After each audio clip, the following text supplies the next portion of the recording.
Continue कर रहे हैं। सो कम्युनिकेशन यानी संप्रेषण, इसका हमें मीनिंग आज करना है।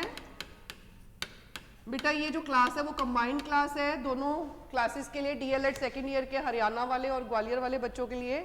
सो this is the common topic, दोनों में ये कॉमन टॉपिक है कम्युनिकेशन का। सो जस्ट सी कम्युनिकेशन जो टर्म है, अगर आप इसे शुरुआत करते हो आंसर को लिखने की, तो आप सबसे पहले कम्युनिकेशन को अगर एनालाइज करो तो कम्युनिकेशन लैटिन भाषा के शब्द कम्युनिस से डराइव हुआ है, which means to be common. Means ऐसे टर्म्स, ऐसे भाषा के जो आप शब्द यूज करते हो या लैंग्वेज यूज करते हो जो यूनिवर्सली एक्सेप्टेड है, सार्वभौमिक रूप से जिसे स्वीकार किया गया है, जिसे सभी लोग जो है वो एक्सेप्ट करते हैं और अपनी भाषा में प्रयोग करते हैं। तो कम्युनिकेशन मतलब क्या हो गया कि जहां हम अपनी भाषा का प्रयोग अपने विचारों का आदान प्रदान करने के लिए करते हैं। So this is called communication. Is it okay? Communication का प्रयोग किस लिए किया जाता है? विचार विमर्श के लिए, और इसके अलावा अपने विचारों को एक्सचेंज यानी विनिमय करने के लिए, उसके लिए हमें जो है संप्रेषण का प्रयोग करना होता है। तो संप्रेषण यानी कम्युनिकेशन जो है वो किस तरह का प्रोसेस है बेटा? Bipolar process. ये किस तरह का प्रोसेस है? Bipolar process. So bipolar process का क्या मतलब होता है बेटा? एक तरह से द्विध्रुवी प्रक्रिया। सो ये द्विध्रुवी प्रक्रिया जो है वो क्या होता है? जिसके दो पोल्स होते हैं। सो दो पोल्स का मतलब एक पोल इसमें कौन होता है? भेजने वाला, और दूसरा होता है रिसीव करने वाला उस मैसेज को। तो जो मैसेज को भेजने वाला होता है that is called as sender, और जो मैसेज को रिसीव करने वाला होता है उसे हम क्या बोलते हैं? Receiver. Is it okay? So sender और रिसीवर। सो अब देखो, अगर हम बात करें इसकी कम्युनिकेशन की क्या क्या कैरेक्टरिस्टिक्स होती हैं, इसकी क्या विशेषताएं होती हैं। सो कैरेक्टरिस्टिक्स ऑफ कम्युनिकेशन, संप्रेषण की विशेषताएं। तो संप्रेषण का मतलब समझ में आ गया? संप्रेषण का मतलब क्या हो गया कि परस्पर सूचनाओं और विचारों का आदान प्रदान करना, mutual exchange of ideas and thoughts. Mutual exchange of ideas and thoughts, ठीक है, विचारों का आदान प्रदान करना। Is it okay? This is called as communication और संप्रेषण। सो संप्रेषण की विशेषताएं, कैरेक्टरिस्टिक्स क्या होती है? तो अगर इसकी विशेषताओं को बात करते हैं, सो मैं इंग्लिश और हिंदी दोनों में बोलूंगी। If you want to note, आप नोट कर सकते हैं सभी बच्चे। वैसे ही आपकी बुक में बेटा हिंदी मीडियम में पेज नंबर 106 पे दिया हुआ है और इंग्लिश मीडियम में 114 पर दिया हुआ है, ठीक है answer. So what are the characteristics of communication? So संप्रेषण पारस्परिक संबंध स्थापित करने की एक प्रक्रिया होती है। It is a process of establishing mutual relationship. Mutual relationship का मतलब क्या हो गया कि आप अपने थॉट्स के जरिए ही दूसरों के साथ जो है एक इंटरेक्शन मेंटेन कर सकते हो, दूसरे के साथ बात कर सकते हो, दूसरे के संपर्क में आ सकते हो, उसे अपनी बात समझा सकते हो और दूसरे की कही हुई बात को समझ सकते हो। सो इसलिए this is very very important. यहाँ पर जो है एक रिलेशनशिप को, एक इंटरेक्शन को मेंटेन करने पर ध्यान दिया जाता है, यानी बिना कम्युनिकेशन के उस तरह का इंटरेक्शन मेंटेन नहीं किया जा सकता। दूसरा आ जाता है इसमें विचार विमर्श और विचार विनिमय पर विशेष ध्यान दिया जाता है। तो वो हमने ऑलरेडी पढ़ लिया। यहाँ पर क्या चीज कंसीडर करते हैं? Mutual exchange of ideas and thoughts. Main focus remains upon mutual exchange of ideas. जो बात मेरे मन में है, जो थॉट्स, जो फीलिंग्स मेरे मन में है, वो मैं आपके सामने एक्सप्रेस कर रही हूँ, और जो बात आपके मन में है वो आप मेरे सामने एक्सप्रेस कर रहे हैं। सो संप्रेषण एक उद्देश्यपूर्ण प्रक्रिया होती है। इसका तीसरा विशेषता क्या बता सकते हैं? यह एक उद्देश्यपूर्ण प्रक्रिया होती है। It is a goal oriented process. Goal oriented मतलब जब हम किसी से बातचीत करते हैं, जब हम किसी के साथ कम्युनिकेट करते हैं, तो हर कम्युनिकेशन के पीछे एक उद्देश्य होता है। यानी बिना, एक कहते हैं ना डायरेक्शन लेस, कि हम कुछ भी बोलते जा रहे हैं, ऐसा नहीं होता। कोई एक टॉपिक होता है, कोई एक बात होती है जिससे रिलेटेड हम सारी पॉइंट्स जो डिस्कस करते हैं वो उस टॉपिक से रिलेटेड होते हैं। जैसे आज का टॉपिक हमने कम्युनिकेशन बोला, तो हम जो भी बातचीत कर रहे हैं वो इसी दायरे में रहकर कर रहे हैं। सो इसलिए हर कम्युनिकेशन का अपना एक उद्देश्य होता है, ठीक है। तो उसके अलावा यह एक द्विवाही प्रक्रिया है जो मैंने ऑलरेडी बताया, it is a bipolar process जिसके दो पोल्स होते हैं, one is the sender and other one is the receiver, एक भेजने वाला और दूसरा उसको ग्रहण करने वाला। आगे आ जाते हैं बेटा, संप्रेषण में मनोवैज्ञानिक सामाजिक पक्ष होता है, यानी कि कैसा एक्ट है, communication is a social act, a human is a social human being बेटा, एक मनुष्य जो होता है वो एक सामाजिक प्राणी होता है, ही नीड्स अ सोसाइटी, इसीलिए उसे there is then that's why there is a need of communication. अगर हम अपने आप रहते, अपने साथ रहते, हमें किसी की जरूरत ही ना होती, समाज की आवश्यकता ही ना होती, तो कम्युनिकेट करने की जरूरत नहीं पड़ती। कम्युनिकेशन की जरूरत वहीं पर पड़ती है जहां हमें एक जो है सोसाइटी की जरूरत पड़ती है, मतलब जहां सोसाइटी हो, कोई दूसरा व्यक्ति हो, हमें अपने बात दूसरे से करनी हो, अपने मन की बात कहनी हो, वहीं पर ही हमें जो है मतलब कम्युनिकेशन की जरूरत पड़ती है, ठीक है। तो एक ऐसा एक्ट हो गया, सोशल एक्ट कहते हैं इसको। आगे आ जाते हैं बेटा, संप्रेषण प्रक्रिया में प्रत्यक्षीकरण समावेशित होता है। It includes the process of perception. So perception का मतलब क्या होता है, देखो हमारे पास सेंस होते हैं और जिसकी वजह से हम परसीविंग करते हैं बेटा। सो देखो, it is a sensation and perception process.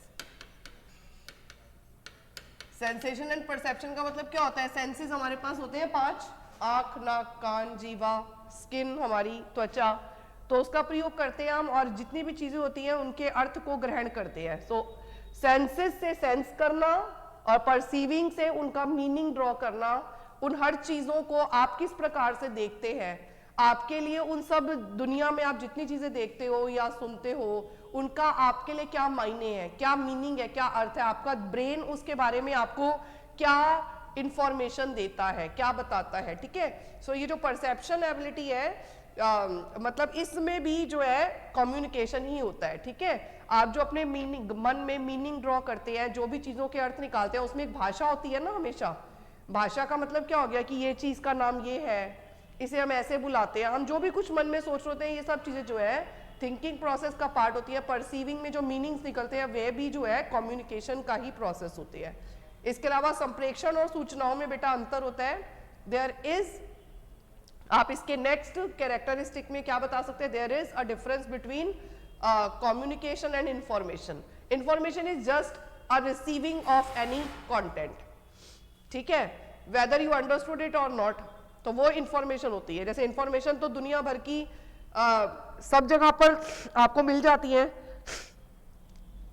जैसे हम टीवी में इंफॉर्मेशन मिल रही है, किताबों में इंफॉर्मेशन मिल रही है, लेकिन कम्युनिकेशन क्या होता है, कम्युनिकेशन के बिना वो इंफॉर्मेशन जो है वो आप तक पहुंच नहीं सकती। जब तक आप उसके साथ कम्युनिकेट नहीं करोगे तब तक वो इंफॉर्मेशन ही है, जस्ट उसे याद करें ना करें, लेकिन कम्युनिकेशन में हम हर चीज को समझते हैं, याद करते हैं, आइडियाज उसके साथ कनेक्ट करते हैं, ठीक है।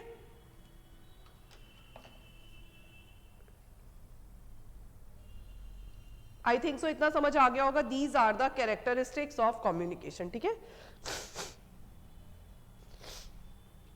आगे नेक्स्ट आ जाते हैं बेटा इसके टाइप्स ऑफ कम्युनिकेशन। संप्रेषण के मुख्य प्रकार, हमने पहला क्वेश्चन किया व्हाट इज कम्युनिकेशन, दूसरा मैंने बताया what are the characteristics of communication. अब हम बात कर रहे हैं कम्युनिकेशन के टाइप्स क्या क्या होते हैं बेटा। Types of communication Hindi medium में पेज नंबर 107 पे दिया हुआ है और इंग्लिश मीडियम में पेज नंबर 116 पर दिया हुआ है, ठीक है। कम्युनिकेशन के क्या क्या टाइप्स होते हैं, तो पहला देखो हम बात करेंगे शाब्दिक। शाब्दिक संप्रेषण का मतलब क्या होता है, वर्बल कम्युनिकेशन। सो वर्बल का मतलब क्या होता है, जहां शब्दों का प्रयोग किया जाता है उसे हम वर्बल कहते हैं, ठीक है। शाब्दिक मतलब वर्डी, तो जिसमें आप ओरल भी हो सकता है और रिटन फॉर्म में भी हो सकता है। जो आपका वर्बल है बेटा वो ओरल फॉर्म में भी हो सकता है और रिटन फॉर्म में भी हो सकता है। ओरल फॉर्म में कम्युनिकेट करने का मतलब होता है when you are not writing, just you are expressing your ideas and thoughts through communication only orally. जब हम बातों को लिख कर नहीं, सिर्फ बोल कर और एक्सप्रेस कर रहे हैं तो उसे हम ओरल कहते हैं। और रिटन फॉर्म में क्या होगा, जब हम उन्हीं बातों को लिख कर शब्दों का प्रयोग करके और लिखकर प्रस्तुत कर रहे हैं तो उसे हम रिटन कम्युनिकेशन कहते हैं। तो ये पहला टाइप हो गया। दूसरा इन्होंने ओरल कम्युनिकेशन ही बताया जो हमने ऑलरेडी पढ़ लिया। ओरल में हमारे ओरल डिस्कशंस आ जाते हैं जहां वाणी का प्रयोग किया जाता है, ठीक है। सो वाणी का प्रयोग करके जैसे आपकी वार्ता हो गई, व्याख्या हो गई, परिचर्चा हो गई, सामूहिक परिचर्चा हो गई, ये सब चीजें हमारी ओरल कम्युनिकेशन का पार्ट होती हैं। फिर लिखित हमने कर लिया ऑलरेडी, लिखित मतलब राइटिंग फॉर्म में। अब दूसरा हो जाता है अशाब्दिक संप्रेषण। पहला था शाब्दिक यानी वर्बल और दूसरा है अशाब्दिक मतलब non verbal communication. Now what is the meaning of non verbal communication? So non verbal में क्या होता है? जहां शब्दों का प्रयोग नहीं किया जाता। नॉन वर्बल का मतलब क्या होता है? जहां शब्दों का प्रयोग नहीं किया जाता। बेटा डोर क्लोज कर देना। जहां शब्दों का प्रयोग नहीं किया जाता, जहां हम सिर्फ एक्सप्रेस करते हैं, ठीक है। जैसे कैसे एक्सप्रेस करते हैं? आईज के थ्रू। तो ये क्या हो जाता है? आई कांटेक्ट, मतलब अपनी आई जेस्चर्स के थ्रू, ठीक है। और या हम टच कांटेक्ट के थ्रू किसी भी चीज को एक्सप्रेस कर रहे हैं। जैसे एक पर्सन अगर आपको टच करता है तो आपको उसके टच से पता चल जाता है कि ये गुड टच है या बैड टच है। आपको वो जो उसके मन में बात होती है ना, वो बात आपके सामने आ जाती है सिर्फ उसके टच से। Is it okay? तो आई कांटेक्ट के थ्रू, आपके जेस्चर्स के थ्रू, आपके पोस्चर्स के थ्रू और आपके टच कांटेक्ट के थ्रू और आपके फेशियल एक्सप्रेशंस के थ्रू जो है आप नॉन वर्बल कम्युनिकेशन करते हैं। सो समझ आया नॉन वर्बल में क्या क्या आ जाता है? आई एक्सप्रेशंस आ जाता है, फेशियल एक्सप्रेशंस आ जाता है, आपका टच कांटेक्ट आ जाता है, आपके जेस्चर्स एंड पोस्चर्स आ जाते हैं। सो ये सब चीजें आपकी अशाब्दिक संप्रेषण यानी कि नॉन वर्बल कम्युनिकेशन में आ जाता है। Is it okay? Clear? Now next we talk about संप्रेषण प्रक्रिया से आप क्या समझते हैं?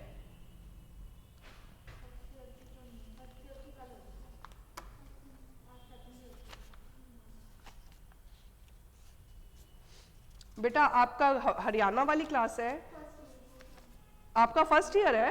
ओ, आज तो सेकेंड ईयर की होती है। Today is Saturday, so Saturday हमारी सेकेंड ईयर की क्लासेस होती है, डीएलएड सेकेंड ईयर की, ठीक है। सारी मतलब चाहे हरियाणा हो चाहे ग्वालियर हो।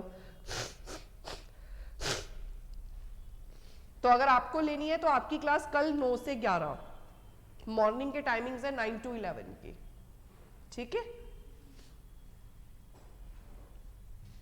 अब आगे आ जाते हैं बेटा। ये हमने 3 क्वेश्चंस कर लिए बेटा। पहला क्वेश्चन मैंने किया व्हाट इज कम्युनिकेशन, दूसरा मैंने बताया कैरेक्टरिस्टिक्स ऑफ कम्युनिकेशन, तीसरा मैंने बताया types of communication. Now talk about संप्रेषण प्रक्रिया क्या होती है, कम्युनिकेशन प्रोसेस।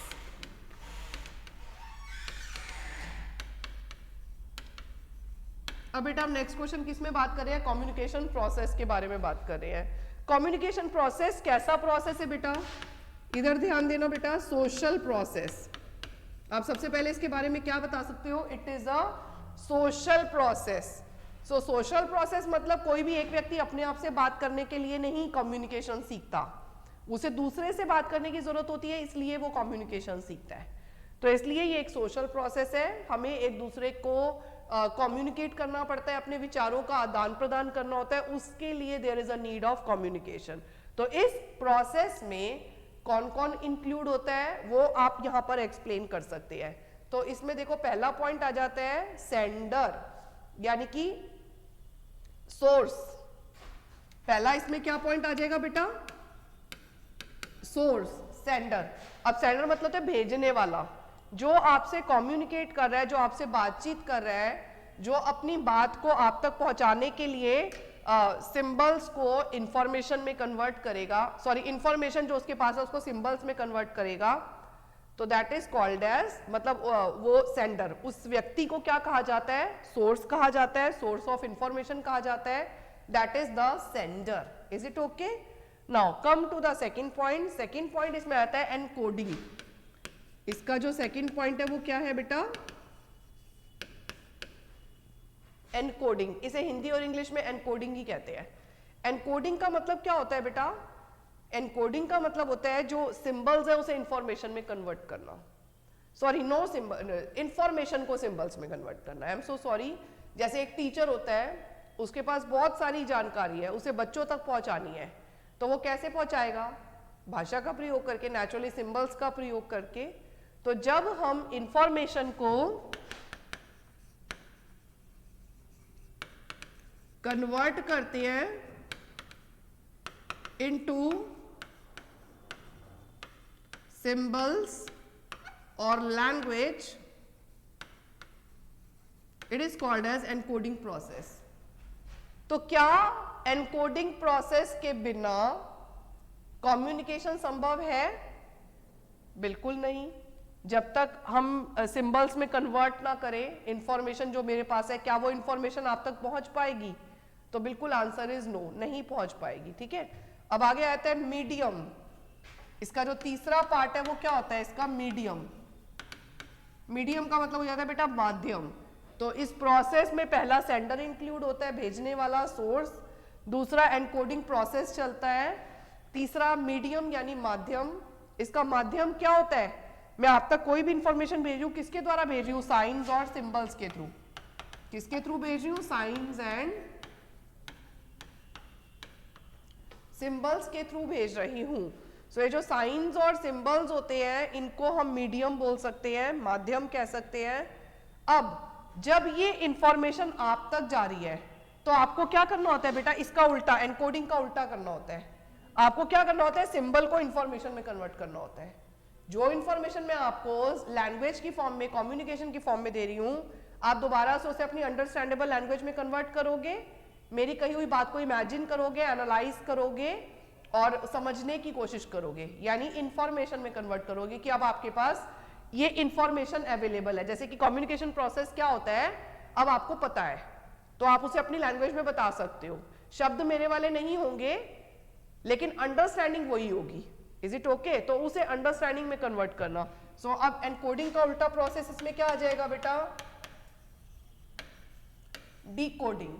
समझ आ गया? हिंदी में भी डिकोडिंग, इंग्लिश में भी डिकोडिंग। तो डिकोडिंग इसका उल्टा होता है symbols are converted into information. ठीक है, जहां चिन्हों को, सूत्रों को जो है किसमें बदला जाता है? सूचना में बदला जाता है, तो उसे हम बोलते हैं डिकोडिंग प्रोसेस। अब संदेश प्राप्त करता यानी रिसीवर, शुरुआत कहां से हुई थी बेटा? इंफॉर्मेशन भेजने की सेंडर से हुई थी, सोर्स से हुई थी। जब हमने डिकोडिंग प्रोसेस किया तो फिर किसके पास पहुंची वो इंफॉर्मेशन? रिसीवर के पास पहुंची। तो रिसीवर को हम बोलते हैं, मतलब the second person who is getting the message. Is it okay? So this is called receiver. और इसके बीच में एक फीडबैक चलता रहता है। सोर्स और रिसीवर के बीच में क्या चलता रहता है? फीडबैक। ये फीडबैक क्या होता है कि जो बात मैंने आपसे बोली, पृष्ठ पोषण कहते हैं इसे, हिंदी में क्या कहते हैं? पृष्ठ पोषण।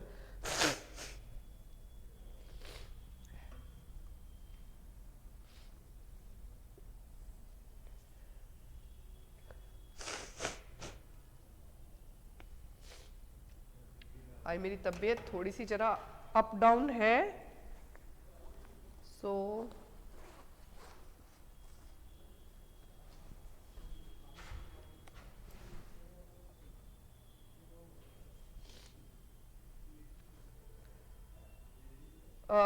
फीडबैक का मतलब क्या होता है? जैसे जो बात मैंने आपसे समझाई, जो बात मैंने आपसे बोली, जो बात मैंने आपसे कही, अब आपको उसमें से क्या समझ आया, कितना समझ आया, तो आपको एक फीडबैक जरूरत होती है। सो फीडबैक वो चलता है कि कोई कही हुई बात जो रिसीवर के पास पहुंची, वो किस लेवल तक उसने रिसीव करी, उसके लिए उसको मतलब फीडबैक की जरूरत होती है। ठीक है, सो पृष्ठ पोषण करना। तो ये क्या कह रहे हो? नहीं बेटा नहीं, सबको इन्फॉर्म कर दो, ये क्लास जो है ये इस पे चल रही है साइट पे। अगर आपके पास हाँ मतलब AFT की जो साइट है ना, उस पे चल रही है ये क्लास। सो आपके कोई कांटेक्ट में बच्चे पूछ रहे हैं तो प्लीज टेल। ठीक है, सो आई होप सो बेटा ये प्रोसेस समझ आ गया कम्युनिकेशन का। There is no problem.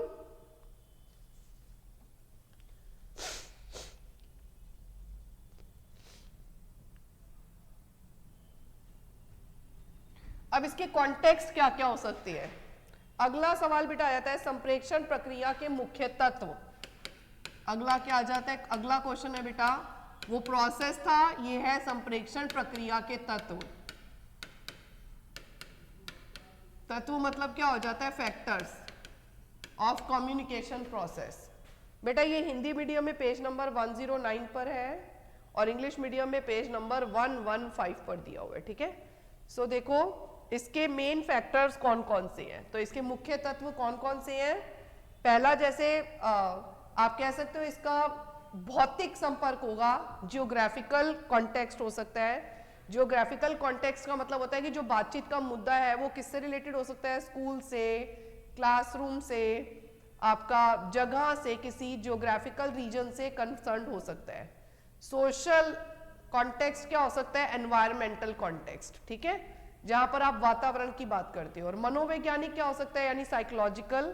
Psychological का संबंध हमेशा जो होता है वो किससे होता है, साइकोलॉजिकल एस्पेक्ट से होता है, ठीक है। और समय का संबंध किससे होता है, टाइम ड्यूरेशन से होता है। टाइम मतलब आज, कल, परसों, दिन, घंटे, इससे रिलेटेड होता है, ठीक है। सो ये सब इसके क्या हो जाते हैं, तत्व, ठीक है। अब आगे आ जाता है बेटा अगला सवाल जो उन्होंने दिया हुआ है, वो दिया हुआ है अलग अलग अवस्थाओं में होने वाला भाषा का विकास। अलग अलग अवस्थाओं में होने वाला भाषा का विकास, ये आई थिंक सो मैंने लास्ट क्लास में करवाया था, हर अवस्था में होने वाला भाषा का विकास। क्वेश्चन नंबर 1 ही मैंने यही करवाया था। इनफैक्ट कि जो बच्चे शुरुआती होते हैं उनकी जो शुरुआत होती है वो अपनी बात को किस तरह से एक्सप्रेस करते हैं बेटा, क्रंदन के द्वारा, मैंने बताया था, क्राइंग के थ्रू करते हैं। फिर जब क्राइंग के बाद थोड़े दिनों में वो कूइंग स्टार्ट कर देते हैं। कूइंग का मतलब क्या होता है कि जो बच्चा है वो बात को, कूइंग मतलब कूकना, मतलब थोड़ा सा स्माइल करके और इस तरह से अपनी बात को एक्सप्रेस करते हैं। फिर कूइंग के बाद जो होता है बच्चे बैबलिंग करते हैं। बैबलिंग में क्या होता है, बलबलाना, जैसे कि वो एक वॉवल साउंड और एक कॉन्सोनेंट साउंड को मिलाकर बोलना शुरू करते हैं, जैसे बा बा बा बा, बी ए, तो इस तरह से कम्युनिकेट करना स्टार्ट कर देते हैं। ये हमने किया था लास्ट क्लास में, है ना। और अब उसके बाद जब बच्चे थोड़े और बड़े होते हैं तो फिर वो एक कंप्लीट वन वर्ड बोलने लग जाती है। अगर करना है तो मैं एक बार बता देती हूँ, कोई प्रॉब्लम नहीं है, वैसे मैंने बताया था। अगर हम बात करते हैं कम्युनिकेशन की, तो during various stages, language development during various stages.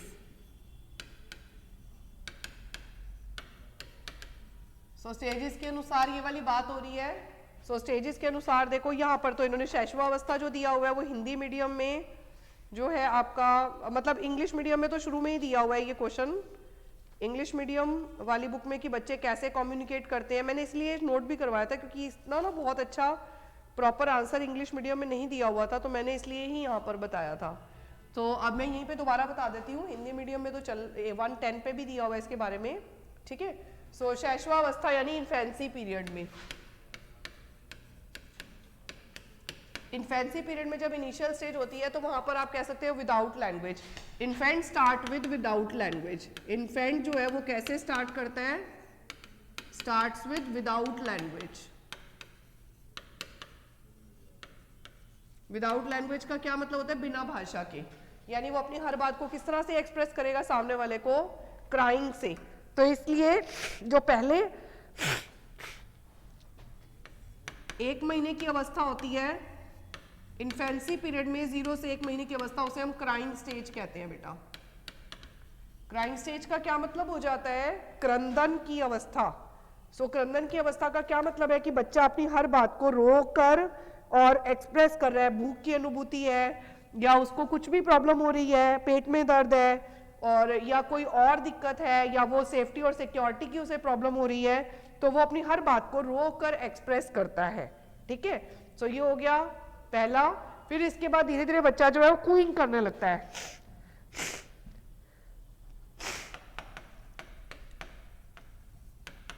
1 से 4 महीने की जो अवस्था होती है वो क्या होती है बेटा, कूइंग की होती है। ये कूइंग का मतलब क्या होता है, एक तरह से कूकना। कूकने का मतलब होता है जस्ट एक साउंड्स की शुरुआत करना, अपने मुंह से साउंड्स की शुरुआत करना। साउंड्स की शुरुआत मतलब ए ओ ऐसे ऐसे बोलते हुए देखा है बच्चों को। इसे को कूकना कहते हैं, जहां पर उनके जस्ट मुंह से एक आवाज निकलनी प्रारंभ होती है, ठीक है। सो जहाँ पर ज्यादातर वॉवल साउंड्स होते हैं। फिर आ जाता है बच्चा 4 से 8 महीने का बच्चा। सो जो 4 से 8 महीने का बच्चा होता है उसके अंदर फिर बैबलिंग स्टार्ट हो जाती है बेटा। बैबलिंग का मतलब क्या होता है? Starts babbling. बैबलिंग मतलब बलबलाना। बैबलिंग का मतलब क्या हो जाता है? बलबलाना, जहां पर वो वॉवल और कॉन्सोनेंट साउंड्स को मिक्स करके बोलता है, जैसे पापा, पापा, पापा, पापा। कोई एक मीनिंगफुल वर्ड नहीं निकाल रहा, लेकिन एक कॉम्बिनेशन कॉन्सोनेंट का और एक कॉम्बिनेशन वॉवल का लेकर, और दा दा दा दा दा दा ऐसे करके वो कई सारे टर्म्स सारा दिन बोलता रहता है। So it's called babbling. ठीक है, बैबलिंग के बाद बच्चा जो है फिर आगे 8 से 12 महीने की जो अवस्था आती है, यानी 1 साल तक का बच्चा जो है वो वन वर्ड स्टेज में होता है।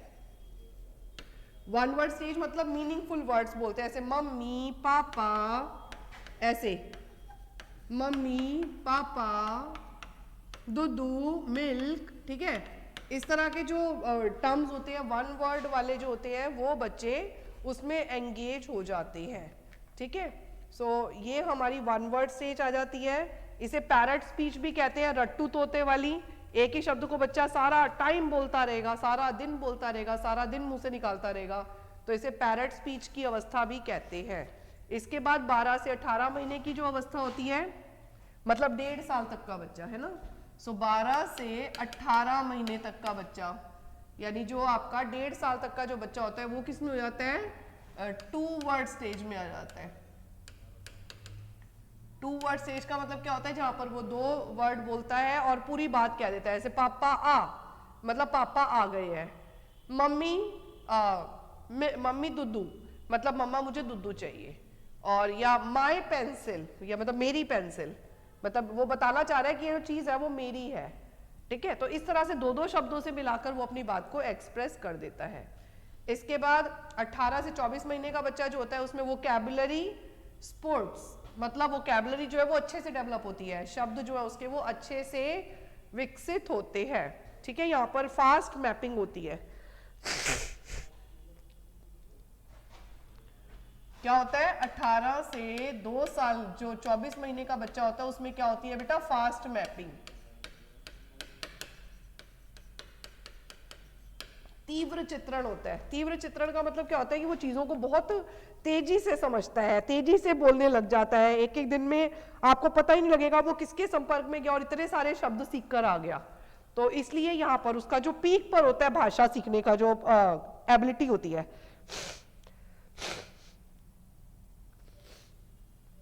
तो इसे क्या बोलते हैं?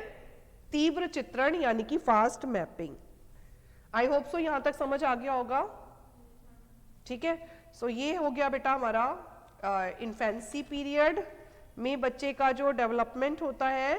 ठीक है, सो यहाँ पर कुछ शब्द भी इन्होंने दिए हुए, जैसे जन्म से बच्चे जो है वो जब हमने बोला 8 से 10 महीने का बच्चा, 8 से 12 वन वर्ड स्टेज होती है ना ये वाली, तो यहाँ पर बच्चे जो है 3 से 4 शब्द इन्होंने बोला है कि बच्चे सीख, जैसे मम्मी, पापा, दुद्धू, ऐसे करके ना कुछ कुछ शब्द बस निकालना सीख जाते हैं। ठीक है, और फिर इसके बाद बच्चे जो है 1 साल से 6 महीने तक का, 1.5 साल तक का बच्चा जो है वो आप देखोगे कि मतलब 1 साल 3 महीने का बच्चा 19 शब्दों पे आ जाता है। पहले 1 साल का बच्चा जो है वो 3-4 शब्द बोलता है। 1 साल और 3 महीने का बच्चा जो है वो 19 वर्ड्स पे आ जाता है। 1 साल और 6 महीने का बच्चा जो है वो 22 शब्दों पे आ जाता है, और 1 साल 9 महीने का बच्चा 118 शब्दों पे आ जाता है, और 2 साल का बच्चा 212 शब्द बोलने लग जाता है। तो यहाँ देखो ये वोकैबुलरी स्पोर्ट आ गया कि बच्चा बहुत तेजी से शब्दों को सीख रहा है। पहले उसको 1, 2, 3 शब्द आते थे बोलने, लेकिन देखो 2 साल के एंड तक आते आते उसने 212 शब्दों पे वो आ गया, और 4 साल का बच्चा 1550 शब्दों पर आ जाता है। तो देखो यहाँ पर इन्होंने कई सारे वर्ड्स को लेकर डिस्कस कर दिया। ठीक है, ऐसे ही अगर हम बात करते हैं दूसरी अवस्था, ये थी इन्फेंसी पीरियड। अब अगर हम बात करते हैं चाइल्डहुड स्टेज, चाइल्डहुड स्टेज में लैंग्वेज डेवलपमेंट, भाषा का विकास अगर हम बात करते हैं बाल्यावस्था में, तो आप बताएंगे यहाँ पर जो है सीखने की गति बहुत ही फास्ट होती है। एक तो speed of learning is very fast, पहला पॉइंट ये बता सकते हो। दूसरा क्या बताओगे? यहां पर बच्चा जो है शब्द से लेकर सेंटेंस फॉर्मेशन तक, शब्द से लेकर वाक्य विन्यास तक, हर चीज बहुत ही फास्ट करता है। वर्ड से लेकर सेंटेंस फॉर्मेशन तक जो प्रोसेस होता है, सभी क्रियाएं वो अच्छे से कर लेता है, ठीक है। वर्ड से लेकर सेंटेंस फॉर्मेशन तक का जो प्रोसेस होता है, चाहे साउंड्स हो गए, चाहे वोकैबुलरी हो गई, जो एक सेंटेंस बनाने में जो थोड़े से नियम हो गए, तो बच्चे, बाल्यावस्था का बच्चा वो बच्चा होता है जो स्टार्ट स्कूलिंग, जो स्कूल जाना स्टार्ट कर देता है। स्कूल जाना स्टार्ट कर देता है, प्राइमरी एजुकेशन ले रहा होता है, तो उसकी लैंग्वेज जो है वो बहुत ही अच्छे से डेवलप होने लगती है, ठीक है। इसके अलावा लड़कियों की भाषा का विकास लड़कों की भाषा के विकास की अपेक्षा जल्दी होता है बेटा। गर्ल्स लैंग्वेज डेवलपमेंट जो है वो ग्रेटर देन होता है बॉयज लैंग्वेज डेवलपमेंट। इसका मतलब क्या है, रेट ऑफ डेवलपमेंट जो है ना फास्ट होता है, ठीक है। रेट ऑफ डेवलपमेंट गर्ल्स का जो लैंग्वेज डेवलपमेंट का होता है वो फास्ट होता है, अर्ली होता है, अर्लियर देन बॉयज। मतलब लड़कियां पहले भाषा का विकास करती हैं, लड़कियों को बोलना जल्दी आता है, उनकी वर्ड डिक्शनरी ज्यादा होती है, ज्यादा शब्द होते हैं उनकी भाषा में एज कंपेयर टू बॉयज। इसके अलावा लड़कों की अपेक्षा लड़कियों के वाक्यों में भी शब्द संख्या अधिक होती है। इसका मतलब क्या हो गया कि they have vocabulary, more vocabulary than boys, ठीक है। उसके अलावा अपनी बात को ढंग से प्रस्तुत करने में भी लड़कियां अधिक कुशल होती हैं। Girls are more efficient to express their thoughts, ठीक है, थ्रू वर्ड्स और सेंटेंसेस, तो वो ज्यादा अच्छा प्रयोग कर सकती हैं। इसके अलावा बाल्यावस्था में भाषा के विकास पर एक अध्ययन किया गया और उसमें इन्होंने एक टेबल बताई है, जैसे 4 साल, 5 साल, 6 साल, 10 साल, इस अवस्था के बच्चों में आप 2 कर सकते हो याद, एक 4 साल के लिए कर लो क्योंकि 3 से 6 और 6 से 12 साल का टाइम पीरियड होता है, तो एक 3 से 6 वाले में चाहे आप 6 साल वाले का कर लो। 6 साल का बच्चा जो है वो 14,700 शब्द बोलने लग जाता है, 6 साल का बच्चा। और अगर आप बात करते हो 10 साल का बच्चा तो वो 34,300 शब्दों पर आ जाता है, ठीक है, 34,300 शब्द बोलने लग जाते हैं। सो ये हो गया बेटा हमारा कौन सा, बाल्यावस्था। नाउ मूव टू द किशोरावस्था। किशोरावस्था का मतलब क्या होता है, एडोलेसेंट पीरियड।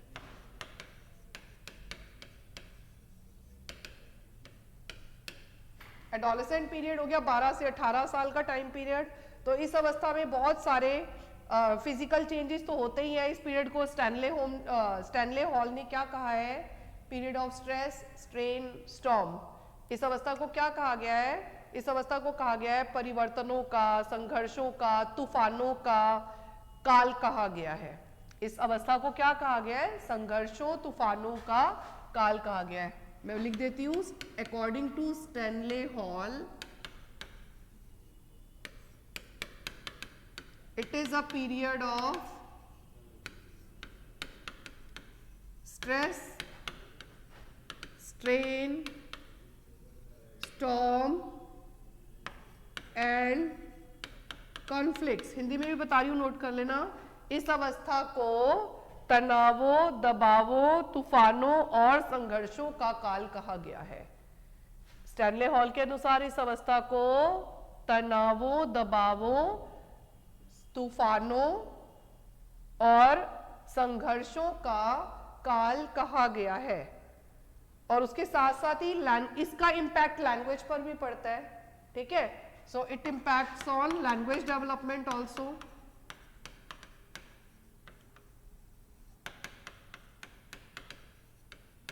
सो उनके भाषा विकास पर भी इस चीज का प्रभाव पड़ता है।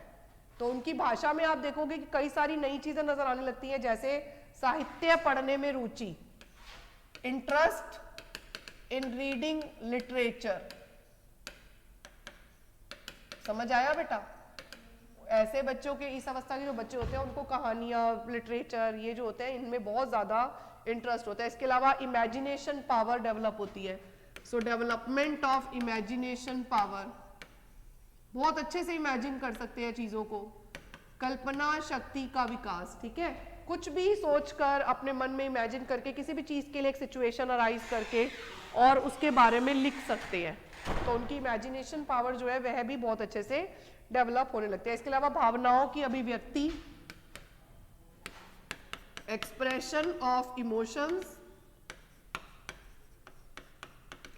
इस अवस्था में जो बालक होते हैं, व्यक्ति होते हैं, किशोर होता है, वो अपने फीलिंग्स को बहुत अच्छे से एक्सप्रेस कर सकता है, इतने अच्छे वोकैबुलरी टर्म्स लेकर वो अपनी बात को दूसरों के आगे एक्सप्रेस कर सकता है। इसके अलावा भाषा सौंदर्य आ जाता है। भाषा सौंदर्य का मतलब क्या होता है? अट्रैक्टिव लैंग्वेज, एक तरह से जहां पर आप इतने अच्छे शब्दों का प्रयोग कर रहे हो कि लोग उससे भावात्मक रूप से कनेक्ट हो जाते हैं। आप जो भी बात कहते हो उसमें शब्द ही तो इंपॉर्टेंट है। तो कवि के शब्द क्यों अच्छे लगते हैं भाई? क्योंकि कवि उन शब्दों के द्वारा आपको इतना ज्यादा डीप ले जाता है, इतना ज्यादा गहराई में ले जाता है कि आप खो जाते हैं। आप अपने आप को उसकी जगह पर रखकर उस मूवमेंट को फील करने लग जाते हैं। सो ये सब भाषा ही तो है जिसकी वजह से ऐसा होता है। तो लैंग्वेज एक अट्रैक्शन की फॉर्म में होती है। ये बात इस अवस्था का बच्चा बहुत अच्छे से जानता है। उसे पता है कि मुझे किन शब्दों का प्रयोग करना है जिससे सामने वाला व्यक्ति को प्रभावित किया जा सकता है। इस अवस्था के बच्चों में ये एबिलिटी डेवलप हो जाती है। उनका शब्दकोश, word dictionary also develops sufficiently. उनकी जो भाषा डिक्शनरी होती है, यानी भाषा, इसे क्या बताया मैंने, शब्दकोश, ठीक है, शब्दकोश होता है, वो भी अच्छे से विकसित हो जाता है। इस अवस्था के बच्चे जो है, एक बात और, उन्हें गुप्त भाषा, साइन लैंग्वेज जिसे बोलते हैं ना, वह भी आ जाती है। जैसे कोई भी बात करनी है ना, अब मान लो मैं और मेरे साथ एक मेरी फ्रेंड खड़ी है, हम दोनों बात कर रहे हैं, लेकिन एक तीसरा व्यक्ति भी खड़ा है, हम उसे नहीं चाह रहे कि हमारी बात पता चले, हम जो कम्युनिकेट कर रहे हैं वो उसे ना पता चले। तो हमारी अपनी जो साइन लैंग्वेज होगी ना, हम अपने कोड्स में बात करेंगे और वो उसको नहीं समझ आएगी। तो इस अवस्था के जो बच्चे होते हैं वो अपनी अपनी साइन लैंग्वेज उनकी काफ़ी होती है और जिसका अर्थ सिर्फ वो ही जानते हैं, और जो साथ में खड़ा हुआ व्यक्ति है वो तो समझ ही नहीं पाएगा कि ये क्या बोल रहे हैं। तो इस तरह की जो साइन लैंग्वेज है वो भी इस अवस्था में काफ़ी अच्छे से डेवलप हो जाती है। इसके अलावा भावी जीवन की तैयारी करनी होती है इस अवस्था के बच्चों को। भावी जीवन का मतलब क्या होता है कि फ्यूचरिस्टिक होते हैं, अपने लिवलीहुड के लिए, अपनी जॉब के लिए, अपने काम के लिए, और अपने जो नई लाइफ में एंटर होंगे, लाइक मैरिटल रिलेशंस होंगे, उनके हस्बैंड वाइफ वाला मैरिज होगी, तो इसके लिए भी जो है वो रेडी होते हैं एक तरह से। तो यहाँ पर इसलिए उनकी जो भाषा है वो इनसे रिलेटेड जो होती है वह भी अच्छे से, इसके लिए जो भी सिंबल्स और साइन यूज होते हैं वे भी अच्छे से यहाँ पर विकसित हो जाते हैं। सो आई होप सो ये तीनों अवस्थाओं में होने वाला भाषा का विकास जो है वो समझ आ गया। अब अगला सवाल हमारा आया था, ये हो गया तीनों अवस्थाओं में होने वाला भाषा का विकास। अब बच्चे भाषा सीखते कैसे हैं? बच्चे, नेक्स्ट क्वेश्चन क्या आ जाता है बेटा, बच्चे भाषा कैसे सीखते हैं? तो बच्चे भाषा कैसे सीखते हैं? So how the children learn language.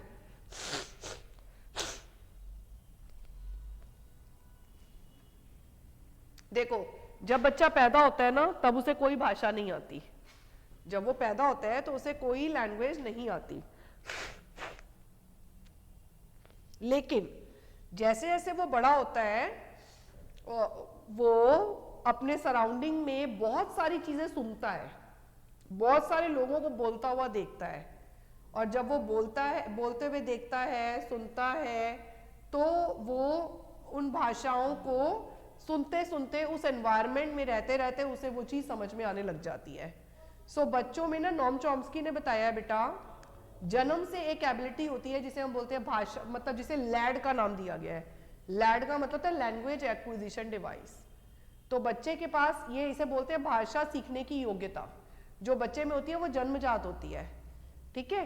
तो जब वो उस एनवायरनमेंट में आता है तो वो ऑटोमेटिकली, ये एक ऑटोमेटिक प्रोसेस है, बच्चा ऑटोमेटिकली स्वाभाविक रूप से भाषा को प्रयोग करना सीख लेता है। जब वो अपने बड़ों को बोलता हुआ देखता है तो वो चीज वो अपने आप से पिक कर लेता है, ठीक है। सो यहाँ इसकी जो शुरुआत होती है भाषा सीखने की, जो बुनियादी चरण इन्होंने बताया है बेटा, वो क्या बताया? देखो, भाषा का मतलब क्या है? एक भाषा के लिए सबसे स्मॉलेस्ट यूनिट क्या होती है? साउंड होता है ना। Smallest unit of language is sound. Sound के बाद वर्ड, और वर्ड के बाद सेंटेंस। तो इसकी जो शुरुआत होती है वो कहाँ से होती है? साउंड से होती है, फिर वर्ड्स सीखते हैं, और उसके बाद सेंटेंस सीखता है बच्चा।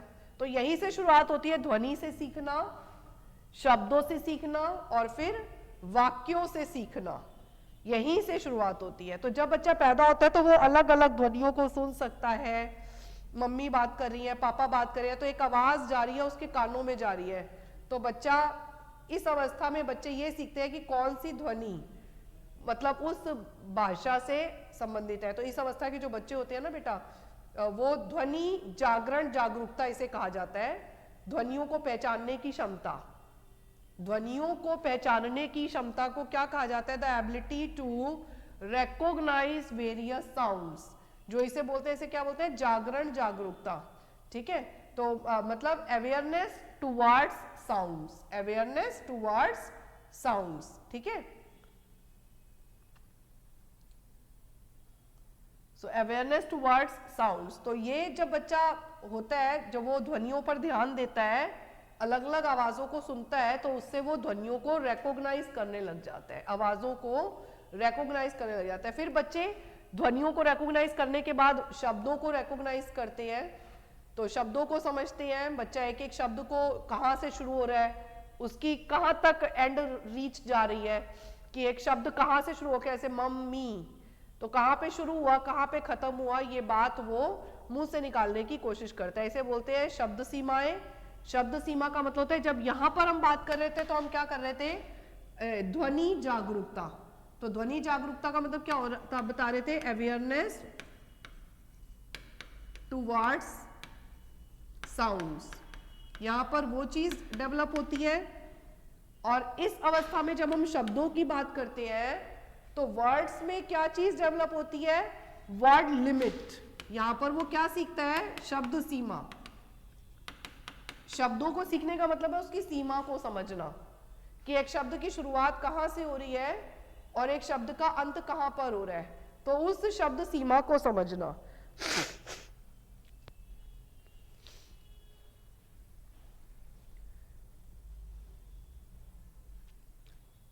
फिर आ जाता है तीसरा, वाक्यों से सीखना। सो वाक्यों से सीखना मतलब जो इस अवस्था के दौरान बच्चे क्या सीखते हैं बेटा? सेंटेंस फॉर्मेशन, वाक्यों का निर्माण करना सीखते हैं। इस अवस्था के दौरान बच्चे क्या सीखते हैं? They learn sentence formation, how to frame various sentences, उनके व्हाट आर द मीनिंग्स। जैसे कि मुझे एक चॉकलेट चाहिए, तो इसे इंग्लिश में क्या बोलते हैं? I need a chocolate. ठीक है, तो ऐसे इन्होंने बताया हुआ है, जैसे मुझे दूध पीना है तो I want to drink milk. तो वो हर लैंग्वेज में उस चीज को अंडरस्टैंड करने की कोशिश करेगा। जो एनवायरनमेंट आप उसे दोगे, उस एनवायरनमेंट में वो जो भी वाक्य प्रयोग किए जाएंगे वो उन वाक्यों के अर्थ समझेगा, मीनिंग समझेगा, और इस तरह से वो अलग अलग तरह के सेंटेंस फ्रेम करना सीखेगा। सो आई होप सो ये समझ आ गया आप लोगों को। तो बच्चों के लिए जो भाषा सीखना होता है वो किस तरह से होता है? शुरुआत ध्वनि से होती है, फिर शब्दों की तरफ जाते हैं और उसके बाद वाक्यों की तरफ बच्चा मूव करता है। अब बेटा अगला सवाल आता है स्किनर का प्रिंसिपल, स्किनर की थ्योरी। स्किनर का पूरा नाम क्या है बेटा? BF स्किनर है। इन्होंने जो थ्योरी दी है ना बेटा, ये ऑपरेंट कंडीशनिंग थ्योरी दी है। ये ऐसे ही थ्योरी आ जाती है, एग्जाम में पूछी जाती है, जिसे हम बोलते हैं सक्रिय अनुबंधन का सिद्धांत।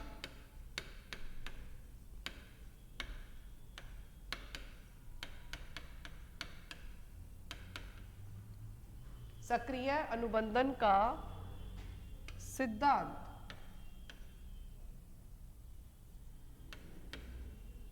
उफ़ो, क्या कर रही हूँ?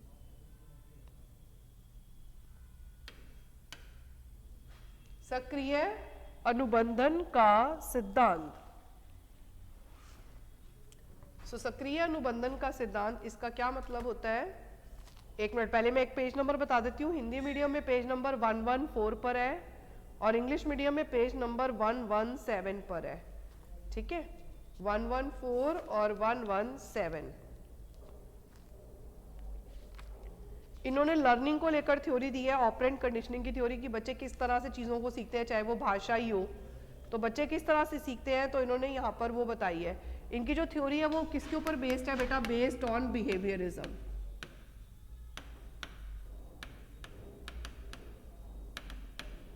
व्यवहारवाद पर आधारित।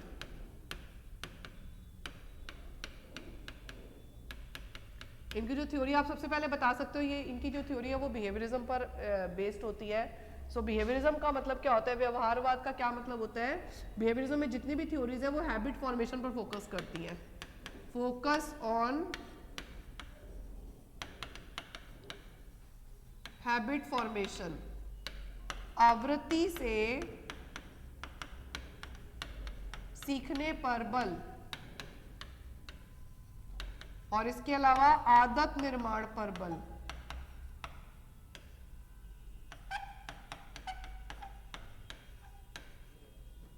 तो जब हम बिहेवियरिज्म की बात करते हैं तो बिहेवियरिज्म में जितनी भी थ्योरीज आती है ना, वो किसी भी चीज को रिपीट करना, बार बार उस तरह का एनवायरनमेंट देना, बार बार बच्चे के सामने वो चीज प्रेजेंट करना, उस तरह का स्टिमुलस उसको देना, और जिससे बच्चा रिस्पॉन्स देगा।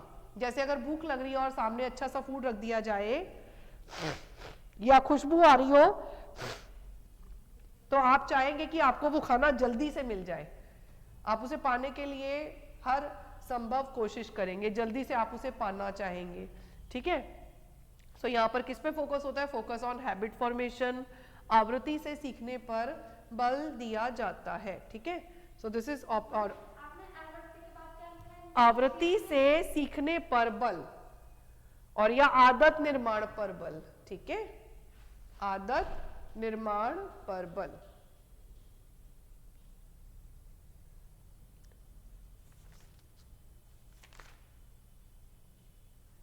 तो जब हम B.F. स्किनर की बात करते हैं तो इन्होंने सीखने की जब बात करी है ना, तो इन्होंने क्या कहा है कि जो कोई भी व्यक्ति है वो किस वजह से सीखता है, जब रीइंफोर्समेंट होता है। इन्होंने रीइंफोर्समेंट को डिस्कस किया है। किसको डिस्कस किया है, reinforcement, पुनर्बलन।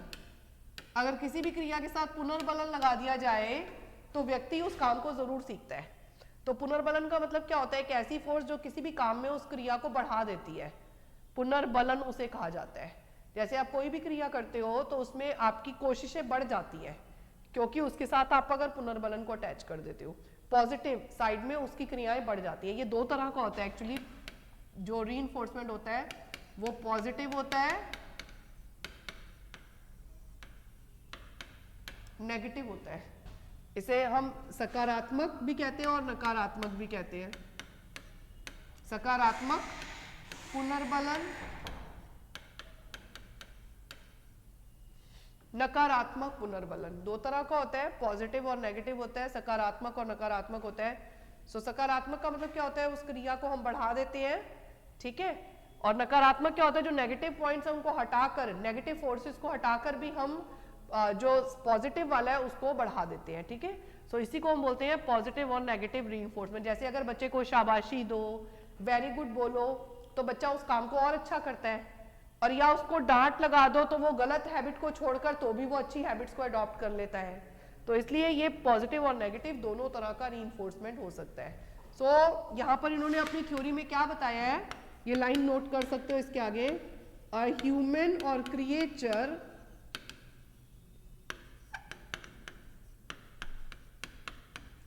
Gives response due to, जैसे पहले जो थ्योरी है ना पावलोव की, उसमें तो स्टिमुलस को फोकस किया गया है, बट इस थ्योरी में रीइंफोर्समेंट को, अभी मैंने बताया ना, रीइंफोर्समेंट को फोकस किया गया है। अ ह्यूमन और creature give response due to reinforcement. एक व्यक्ति और प्राणी पुनर्बलन के कारण अनुक्रिया करता है। प्लीज नोट, एक व्यक्ति और प्राणी पुनर्बलन के कारण अनुक्रिया करता है। सो यहाँ पर जो ह्यूमन और क्रिएचर है वो रिस्पॉन्स किस वजह से दे रहा है, रीइंफोर्समेंट की वजह से दे रहा है। और यहाँ पर यह भी माना जाता है कि एक जो मोटिवेटेड लर्नर होता है, a motivated learner can learn more fastly than any other learner. A motivated learner can learn more fastly than any other learner. एक अभिप्रेरित अधिगमकर्ता किसी भी अन्य अधिगमकर्ता की तुलना में ज्यादा तेजी से सीखता है। इसका मतलब क्या, अगर आप अंदर से मोटिवेटेड है किसी काम को करने के लिए, सीखने के लिए, तो आप उस काम को ज्यादा अच्छे से सीखेंगे as compare to those who are not motivated. जो मोटिवेटेड नहीं है उनकी तुलना में ज्यादा तेजी से सीखेंगे। सो ये इनकी थ्योरी है, ये इन्होंने बताया हुआ है। सो यहाँ पर देखो स्किनर के सिद्धांत की क्या विशेषताएं हैं जो बच्चे को भाषा सिखाने में यूज की जाती हैं। शिक्षक सीखे जाने वाले व्यवहार को स्वरूप प्रदान करते हैं। बच्चा जो भी कुछ लैंग्वेज में सीखता है उसी से उसको एक फॉर्म मिल जाती है। बच्चों के शब्द भंडार को बढ़ाने के लिए प्रयास किया जाता है। इनकी थ्योरी जो है बच्चों को मोटिवेट करना, बच्चों के साथ अलग अलग तरीके यूज करना, रीइंफोर्समेंट देना, ये सब क्यों किया जाता है, ताकि बच्चे का जो वर्ड डिक्शनरी है वो अच्छे से डेवलप की जा सके। ठीक है, इसके अलावा जटिल व्यवहार वाले व्यक्ति के सीखने में विशेष रूप से सहायक होता है। ऐसे लोग जो कॉम्प्लेक्स बिहेवियर को सीखना चाहते हैं, टिपिकल चीज़ों को सीखना चाहते हैं, वहां पर भी कई बार टॉपिक डिफिकल्ट होता है, वो भी हमें सिखाना होता है, तो वहां पर जो मोटिवेशन है, रीइंफोर्समेंट है, वो बहुत ज़्यादा मदद करता है। ठीक है, बच्चा जल्दी सीखता है। आप उसको कहोगे शाबाश बेटा, तो बच्चा उस काम को जल्दी सीखने की कोशिश करेगा। और यहाँ पर छोटी छोटी इन्होंने यह भी बताया कि अधिगम में सीखे जाने वाली क्रिया को अनेक छोटी छोटी इकाइयों में बांटा जा सकता है। यानी जो भी चीज़ें आप सीखते हो लर्निंग में, उस सब्जेक्ट मटेरियल को अगर अच्छे से सीखना है तो आप उसे क्या कर सकते हो, subject material can be divided into smaller parts. तो जो सब्जेक्ट मटेरियल है उसे हम स्मॉलर पार्ट्स में भी डिवाइड कर सकते हैं। ठीक है, ये हो गया बेटा आपका स्किनर की थ्योरी।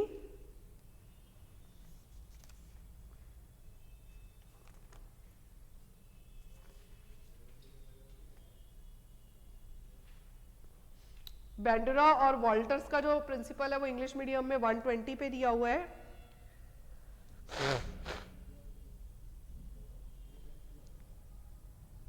सो यहां तक बेटा पहले बता दो कोई प्रॉब्लम है, नहीं तो फिर हम आगे मूव करेंगे।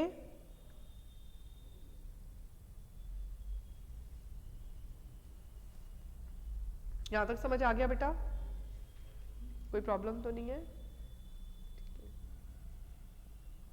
आपने बताया सबको साइट पे क्लास चल रही है, फिर ज्वाइन नहीं हो रहे वो? अच्छा,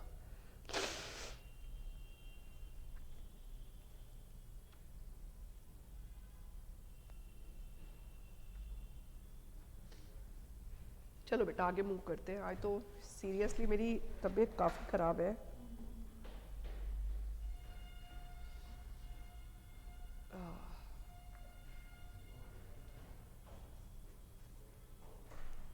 सो अब हम आ जाते हैं नेक्स्ट प्रिंसिपल पर, वॉल्टर, बेंडुरा और वॉल्टर्स की थ्योरी। सो बेंडुरा का जो प्रिंसिपल है ना बेटा, बेंडुरा की जो थ्योरी है वो एक सोशल लर्निंग थ्योरी है। मतलब बच्चा जो है वो समाज से सीखता है। बच्चा जो है वो किससे सीखता है बेटा? समाज से सीखता है। इनकी जो थ्योरी है, इन्होंने सोशल एक्सेप्टेंस को फोकस किया है, सामाजिक स्वीकृति को इन्होंने यहां पर बात करी है। सोशल लर्निंग थ्योरी, इनकी थ्योरी का नाम इसलिए क्या है, सोशल लर्निंग थ्योरी है।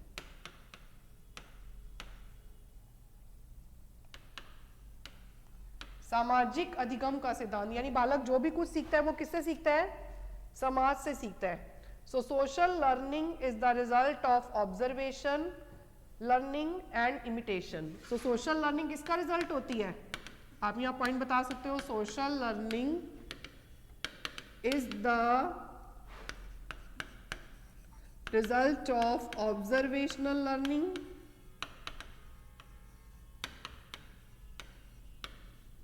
Observational learning and imitation. इसमें ये दो शब्द बेटा बहुत ही इंपॉर्टेंट है। सामाजिक अधिगम किसका परिणाम होती है? हिंदी में लिखना हो तो क्या लिखोगे? सामाजिक अधिगम अवलोकनात्मक अधिगम और अनुकरण का परिणाम होता है। सामाजिक अधिगम किसका परिणाम होता है? अवलोकनात्मक अधिगम, और इमिटेशन मतलब अनुकरण का परिणाम होता है। ठीक है, इन दोनों शब्दों का क्या मतलब होता है? जैसे आप पार्टी में गए और एक स्पेसिफिक कोई डिश खाने की सामने रखी हुई है, बट आपको नहीं पता उसे कैसे खाते हैं, तो आप ऑब्जर्व क्या करेंगे, अवलोकन क्या करेंगे कि देखेंगे दूसरों को उसे खाते हुए कि लोग कैसे खा रहे हैं, वो प्लेट यूज कर रहे हैं, कटोरी यूज कर रहे हैं, चम्मच ले रहे हैं, क्या ले रहे हैं जिससे वो उसे खाने की कोशिश कर रहे हैं। तो अवलोकन करेंगे, फिर अनुकरण। बच्चों की क्या टेंडेंसी होती है, वो अनुकरण कर लेते हैं, कॉपी कर लेते हैं, नकल कर लेते हैं और सेम चीज को वैसा वह भी करना सीख जाते हैं।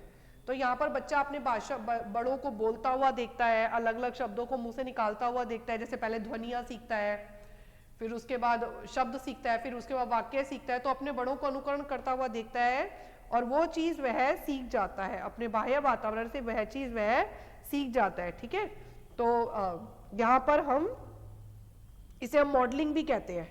इस तरह से लर्निंग को हम क्या बोलते हैं बेटा, modelling. Such type of learning is called as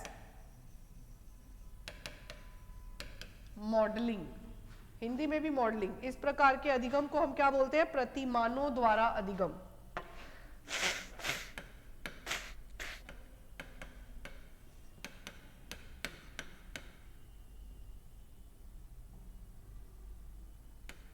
प्रतिमान द्वारा अधिगम, इस तरह की लर्निंग को हम क्या बोलते हैं बेटा, प्रतिमान द्वारा अधिगम। ये प्रतिमानों का मतलब क्या होता है, मॉडल। मॉडल जैसे रोल मॉडल, जैसे मम्मी हो गई, पापा हो गए, जो हमें कोई भी व्यक्ति दुनिया में कुछ सिखा रहा है तो वो रोल मॉडल हो गया हमारे लिए। मॉडल का मतलब समझ में आया।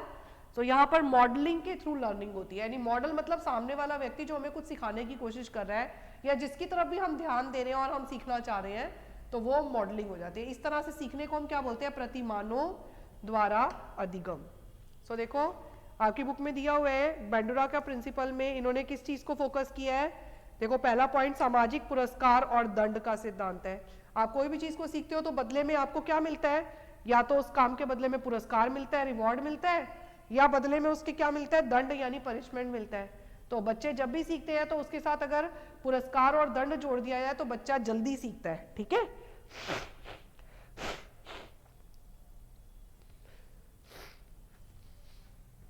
तो ये एक चीज हो गई। दूसरा पॉइंट आया था प्रतिरूप। प्रतिरूप मतलब यही हो गया बेटा, मॉडलिंग, लर्निंग थ्रू मॉडल्स। ये क्या हो गया, लर्निंग थ्रू मॉडल्स। आपकी कौन सी क्लास है, ऊपर। सो वो क्या हो गया, लर्निंग थ्रू मॉडलिंग। ठीक है, सेकेंड पॉइंट प्रतिरूपों के तदात्मीकरण का सिद्धांत। सो आप क्या जो है यहाँ पर आप क्या करते हैं, जो भी चीजें हैं उसको आप मॉडल्स को आप क्या करते हैं, एक तरह से एसिमिलेट करते हैं, समझने की कोशिश करते हैं, अपने प्रीवियस नॉलेज के साथ कनेक्ट करते हैं और वैसा ही बोलना, वैसा ही करना आप भी सीख जाते हैं। सो ये हो गया बेटा बेंडुरा का सोशल पर्सनैलिटी या सोशल लर्निंग का प्रिंसिपल। और दूसरा इन्होंने वॉल्टर्स का बताया हुआ है। सो वॉल्टर ने भी जैसे लैंग्वेज डेवलपमेंट पर ध्यान दिया तो इन्होंने भी सोशल पर ही फोकस किया हुआ है। क्योंकि सोशल लर्निंग का ही प्रिंसिपल है। तो सोशल लर्निंग बेटा जब भी होगी ना तो उसमें ये दो चीजें जरूर होंगी, ऑब्जर्वेशनल लर्निंग और दूसरा इमिटेशन। तो इन्होंने भी देखो पहला पॉइंट क्या दिया, अनुकरण द्वारा सीखना। अनुकरण का मतलब यही होता है, इमिटेशन। तो बच्चा जो भी कुछ सीखेगा ना दूसरों को वैसा करता हुआ देखेगा और खुद भी वो चीज सीख जाएगा। तो बच्चा अनुकरण द्वारा भाषा सीखता है। अनुकरण मतलब लोगों को, माता को, पिता को, अध्यापकों को बोलता हुआ देखता है और वैसा वह भी सीख जाता है। सेम वाक्य, सेम शब्द बोलने वो भी सीख जाता है, उस भाषा को बच्चा सीख जाता है। दूसरा आ जाता है चित्रों द्वारा भाषा सीखना। दूसरा इन्होंने किस चीज को इंपॉर्टेंट माना है बेटा, लर्निंग लैंग्वेज थ्रू पिक्चर्स। हमारे सामने पिक्चर्स होती है ना, अब टीचर अगर बच्चे को कोई लैंग्वेज सिखाना चाह रहा है तो वो क्या दिखाता है, मान लो एक पिक्चर दिखाता है जिसमें एक जो टीचर है वो बच्चे को गुस्सा कर रहा है। देखो अब हम कौन सा प्रिंसिपल पढ़ रहे हैं, थोड़ा सा मैं बता देती हूँ आपको, वॉल्टर्स की थ्योरी का पढ़ रहे हैं। ठीक है, वॉल्टर्स की थ्योरी। तो वॉल्टर्स की थ्योरी में इन्होंने पहला पॉइंट क्या बताया, लर्निंग थ्रू इमिटेशन। एक तो बच्चा अपने बड़ों को बोलता हुआ देखता है और वैसा वह भी सीख जाता है। ठीक है, दूसरा पॉइंट इसमें इन्होंने क्या बताया, चित्रों द्वारा भाषा सीखना। So language learning through pictures. चित्रों द्वारा, अब चित्र मतलब कोई एक पिक्चर आप सामने दिखा रहे हो, अब आप एक पिक्चर दिखा रहे हो मान लो जिसमें बड़े सारे जानवर बने हुए हैं और बाहर चिड़ियाघर लिखा हुआ है और बहुत सारे लोग अंदर घूम रहे हैं, कोई बंदरों को केला दे रहा है, कोई कुछ कर रहा है। तो अब इस चित्र को देखकर कितनी सारी बातें हमारे मन में विकसित हो जाती हैं, बच्चे भाषा विकसित करते हैं कि यह चित्र एक जो है जू का है, चिड़ियाघर का है, जिसमें बहुत सारे लोग हैं, है ना, और बहुत सारे जानवर दिखाई दे रहे हैं, अलग अलग पिंजरों में अलग अलग जानवर बंद है। तो ये चीज, तो ये क्या हो गया, चित्रों के द्वारा भाषा सीखना। समझ आ गया, कोई पिक्चर दिखाकर उसके थ्रू लैंग्वेज सिखाई जा रही है। और प्रकृति द्वारा भाषा सीखना,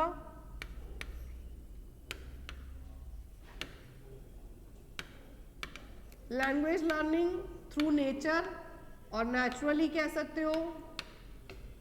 जैसे प्रकृति द्वारा का क्या मतलब होता है, हमारी नेचर में बड़ी सारी चीजें होती है, सामने होती है, उनको हम उनके नाम से ही सीखते हैं। आप दुनिया भर की चीजों को अलग अलग नामों से बोलते हो, जैसे ये बैग है, ये किताब है, ये कॉपी है, ये बोर्ड है। तो ये क्या हो गया, मतलब उनकी नेचर के अकॉर्डिंगली चीजों को सीखना। कोई चीज जैसे डरावनी होती है तो अंधेरा, अब हम उसको वर्णन करते हैं जहां डर लगता है, ये होता है, वो होता है, ऐसे करके। तो ये नेचर से चीजों को सीखा जाता है। फिर आ जाता है मानसिक विकास और भाषा सीखना।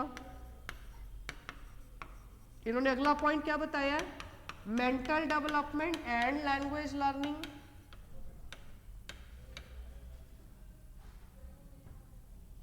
Mental development and language learning. So mental development, जैसे जैसे बच्चे का मानसिक विकास होता है, तो जन्म के समय तो उसे कोई भाषा नहीं आती, लेकिन जैसे जैसे वो बड़ा होता है उसका मेंटल डेवलपमेंट होता है, तो वो तथ्यों को सीख जाता है, प्रस्तुत करना सीख जाता है और सिस्टमैटिकली बताना सीख जाता है। तो मेंटल डेवलपमेंट का यहाँ पर जो रोल होता है वो बहुत ही इंपॉर्टेंट होता है। ठीक है, अगला पॉइंट आ जाता है बेटा तर्क द्वारा भाषा सीखना।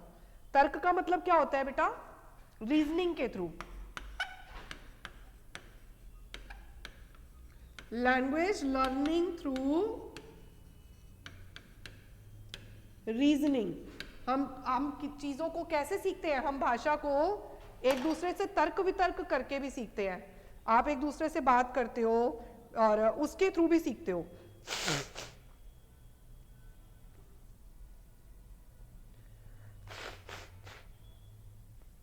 एक तरह से लॉजिक्स ढूंढते हो। तर्क वितर्क में क्या होता है, एक तरह से इंडक्टिव रीजनिंग आ जाती है बेटा और डिडक्टिव रीजनिंग आ जाती है। आगमनात्मक चिंतन आ जाता है और निगमनात्मक चिंतन आ जाता है। किसी भी चीज के एक सिरे से दूसरे सिरे पर पहुंचने की कोशिश करते हैं और उसके लिए अपनी तरफ से बहुत सारे विचार प्रस्तुत करते हैं। So this is called as language learning through reasoning. तो इन्होंने बताया कि बच्चे जो है वो भाषा तर्क के द्वारा सीखते हैं और बोलने के द्वारा भी भाषा सीखते हैं। Learning language through talking, learning language through talks, बोलने के द्वारा। भाई बोलना तो बहुत जरूरी है, बोलने के बिना भाषा नहीं आ सकती। सो जब जितना ज्यादा हम बोलते हैं, जितना ज्यादा, और बोलते कब है, जब पहले सुनते हैं। तो यहाँ पर लिसनिंग और स्पीकिंग एक्टिविटीज बड़ी इंपॉर्टेंट होती हैं भाषा को सीखने के लिए। एक क्लासरूम में बच्चे बैठे होते हैं और वे चीजों को सुनते हैं और सुनकर रिएक्ट करते हैं, वैसा बोलना सीखते हैं। तो यहाँ पर भी लर्निंग थ्रू टॉक्स। फिर आ जाता है लिखने के माध्यम से भाषा सीखना, language learning through writing, language learning through writing. तो लिखने के द्वारा भी भाषा सीखी जाती है। जो गलतियां हैं, जो व्याकरण है, ये सब बातें लिखने से समझ में आती हैं। कैसे अपने मानसिक भावों या विचारों को प्रस्तुत करना है, वह भी लिखने के द्वारा ही संभव हो पाता है, सीखा जा सकता है। और इसके अलावा विश्लेषण और संश्लेषण द्वारा भाषा सीखना।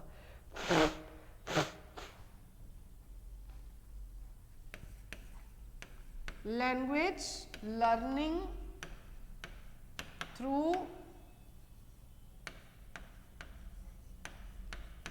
Analysis and synthesis, through analysis and synthesis. तो इसका मतलब क्या है, चीजों को जब समझना होता है, भाषा जब सीखनी होती है ना, तो आप ये नहीं कि एक ही दिन में सब कुछ सीख जाओगे। तो आपको एनालाइज कर करके चीजों को समझना होता है चीजों को ब्रेक करना होता है। एनालिसिस का मतलब होता है तोड़ना और सिंथेसिस का मतलब होता है जोड़ना। पहले आप कई चीजों को एनालाइज करते हो, तब सीखते हो, और फिर उसके बाद उसकी ओवरऑल अंडरस्टैंडिंग डेवलप करते हो, तो वो आपका सिंथेसिस होता है। जैसे कि एक हम पजल को पहले तोड़ते हैं और उसके हर पिक्चर को अच्छे से देखते हैं, ताकि उसको जब ज्वाइन करें तो हमें समझ में आए कि उस पजल का जो एक पार्ट्स है सारे वो मिलाकर एक कंप्लीट नई पिक्चर क्या बना रहे हैं। तो तोड़कर सीखना एनालिसिस, और चीजों को जोड़कर कनेक्ट करके सीखना वो सिंथेसिस होता है। पहले बच्चा सिंगल सिंगल सेंटेंस सीखेगा, अलग अलग बातें सीखेगा, वो एनालिसिस हो गया। लेकिन जब फिर सारी बातों का प्रयोग करके अपनी कही हुई बात को, मतलब अपने उद्देश्य को वो प्रस्तुत कर देगा दूसरे के आगे कि मैं क्या कहना चाहता हूँ, मेरी बात के पीछे क्या उद्देश्य छिपा हुआ है, तो उसके लिए वो जितने भी वाक्य बोल रहा है एक ही सार में, एक ही रिदम में जा रहे हैं, तो वो सिंथेसिस हो जाता है। ठीक है, सो ये हो गया बेटा जो आपके वॉल्टर्स ने भाषा सीखने के लिए जिन बिंदुओं पर फोकस किया है वो आपके पॉइंट्स यहाँ पर आ गए हैं। ठीक है, अब आ जाते हैं बेटा अगला, नेटिविस्ट की बात करते हैं। नेटिविस्ट में जो नाम आ जाता है ना बेटा, भाषा जो नेटिविस्ट मतलब क्या हो गया, जिसके पास भाषा के लिए जो है ना, मतलब भाषा की योग्यता है, तो उसे नेटिविस्ट बोल सकते हैं। सो यहाँ पर जो लैंग्वेज डेवलपमेंट की जो थ्योरी दी है, जिन्होंने भी जैसे लैंग्वेज डेवलपमेंट की जिन्होंने भाषा से संबंधित जो थ्योरीज दी हुई है ना, जैसे साइकोलॉजिस्ट होता है, फिलोसोफर होता है, ऐसे नेटिविस्ट पता है कौन होता है? नेटिविस्ट होता है जिन्होंने भाषा विकास से संबंधित थ्योरीज दी है। समझ आया बेटा? जिन्होंने भाषा विकास से संबंधित थ्योरीज दी है, तो जिन्होंने भाषा विकास से संबंधित थ्योरी दी है उसे नेटिविस्ट बोलते हैं। तो इसमें नॉम चॉम्स्की सबसे इंपॉर्टेंट है, इनकी थ्योरी सबसे ज्यादा इंपॉर्टेंट है, जो सबसे ज्यादा पूछी जाती है, नॉम चॉम्स्की। ये थ्योरी आपकी दी हुई है बेटा, नॉम चॉम्स्की की थ्योरी हिंदी मीडियम में पेज नंबर 120, 121 पर यही सारा पार्ट दिया हुआ है, और इंग्लिश मीडियम में बेटा पेज नंबर 121 पर दिया हुआ है। ठीक है, पेज नंबर 121 पर दिया हुआ है।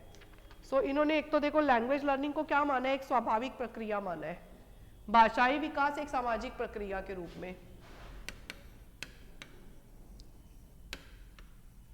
Language learning is a natural process, automatic process कह सकते हैं, नेचुरल भी और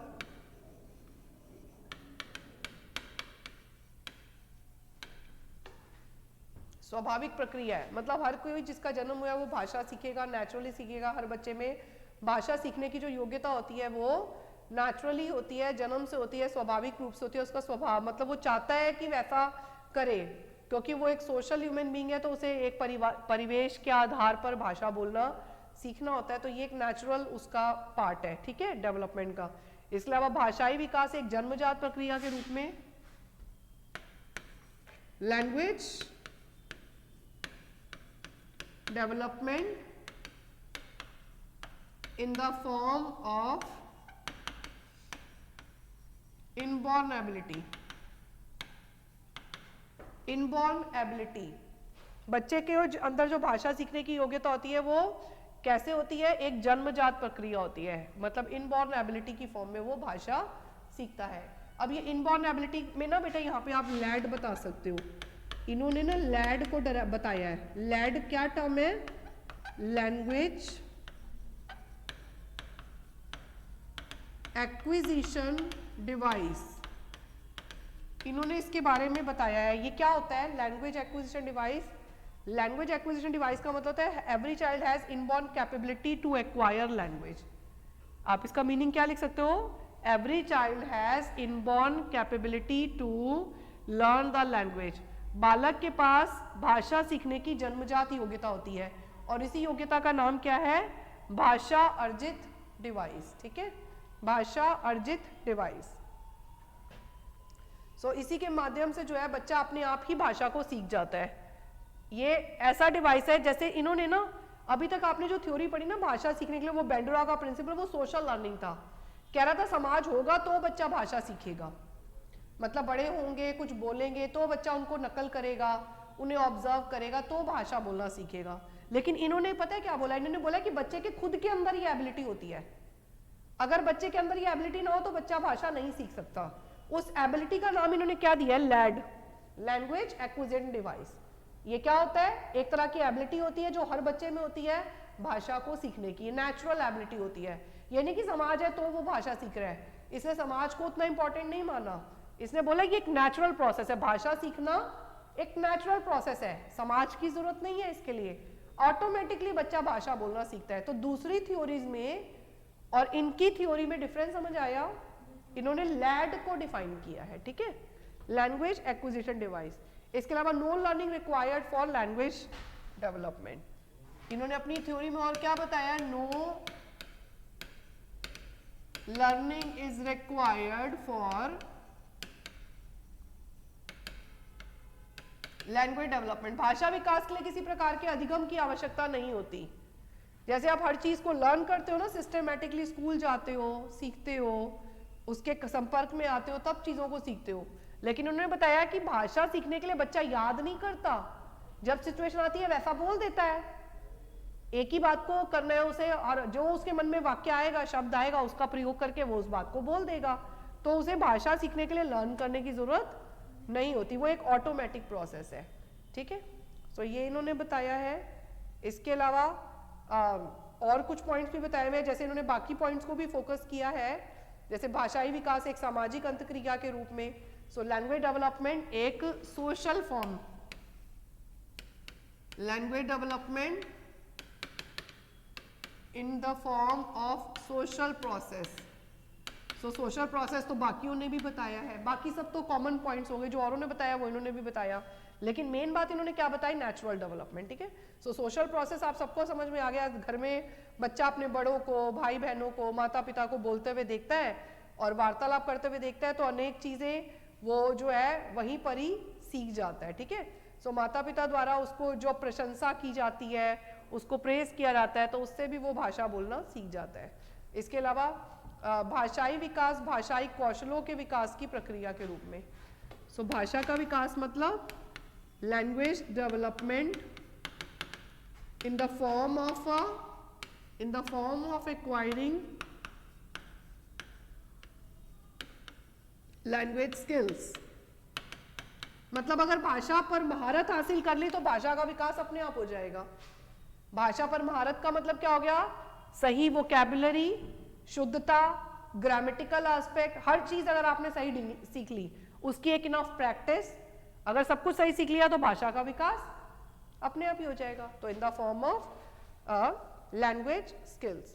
अब बच्चे कई शब्दों को सुनते हैं, मुहावरे, लोकोक्तियां, तो उसे अपने आप समझ में आता है कि इनका प्रयोग किस सिचुएशन में करना है, कहां पर करना है, वो उसे ऑटोमेटिकली सीख जाता है। इसके अलावा सामाजिक विकास अर्जन की प्रक्रिया के रूप में in the form of acquisition, language development in the form of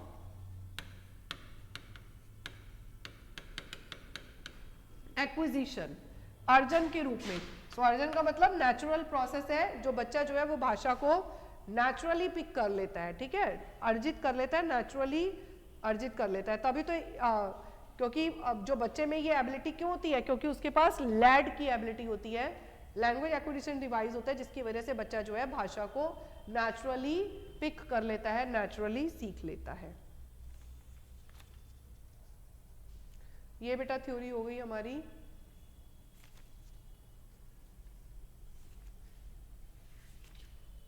अब देखो अगला क्वेश्चन इन्होंने बताया हुआ है, सामाजिक अधिगम को प्रभावित करने वाले कारक कौन से होते हैं। सो सामाजिक अधिगम, अगला सवाल क्या आ जाता है, सामाजिक अधिगम को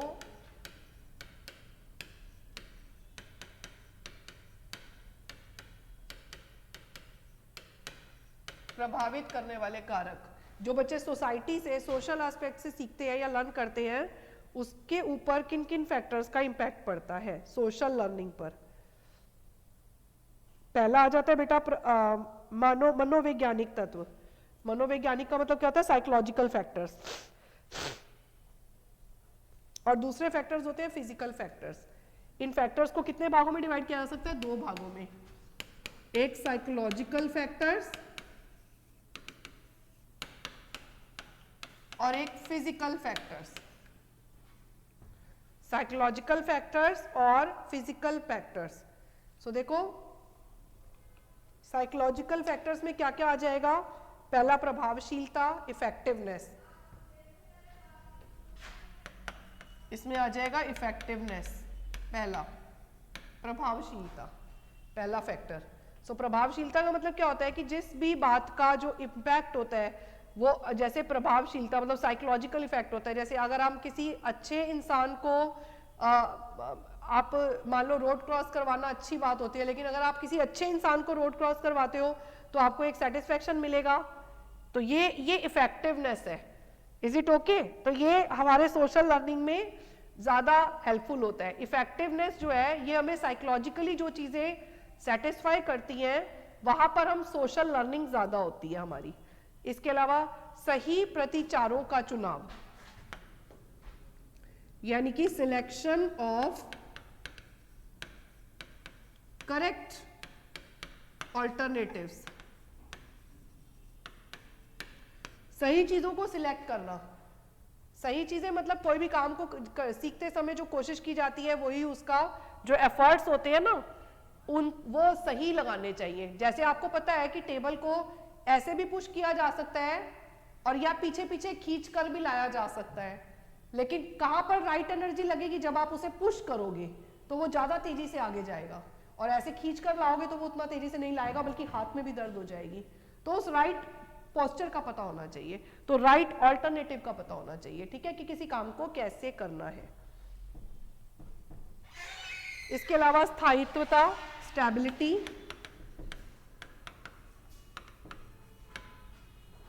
स्थायित्वता का मतलब जब कोई भी सामाजिक प्रक्रिया हमारे सामने बार बार होती है तो वो हमारे माइंड में एस्टैब्लिश हो जाती है।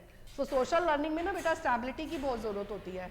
अगर आप कोई भी चीज सोसाइटी में बार बार होते हुए देखते हो तो वो चीज ऑटोमेटिकली आपके माइंड में बैठ जाती है, आपको अच्छे से याद हो जाती है। तो this is called as stability, mind में किसी चीज का स्थापित हो जाना, ठीक है।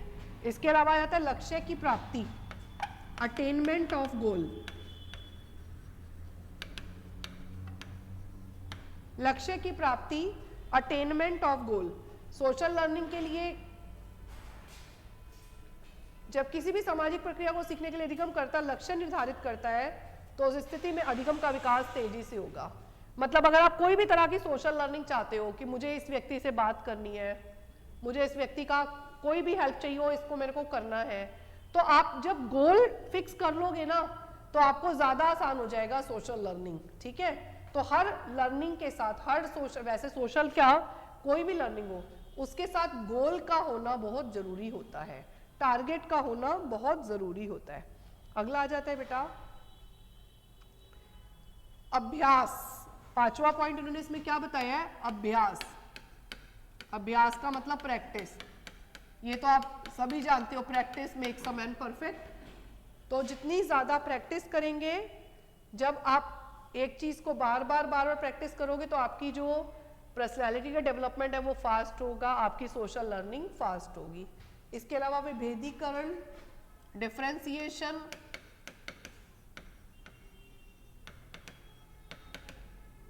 डिफरेंशिएशन का मतलब पता है क्या होता है कि कोई भी दो चीजें डिफरेंट होती हैं, तो अगर आप उसे डिफरेंस के आधार पर ही सीखोगे तो ज्यादा आसानी से समझा जा सकता है। Is it okay? लव में और हेट में डिफरेंस होता है,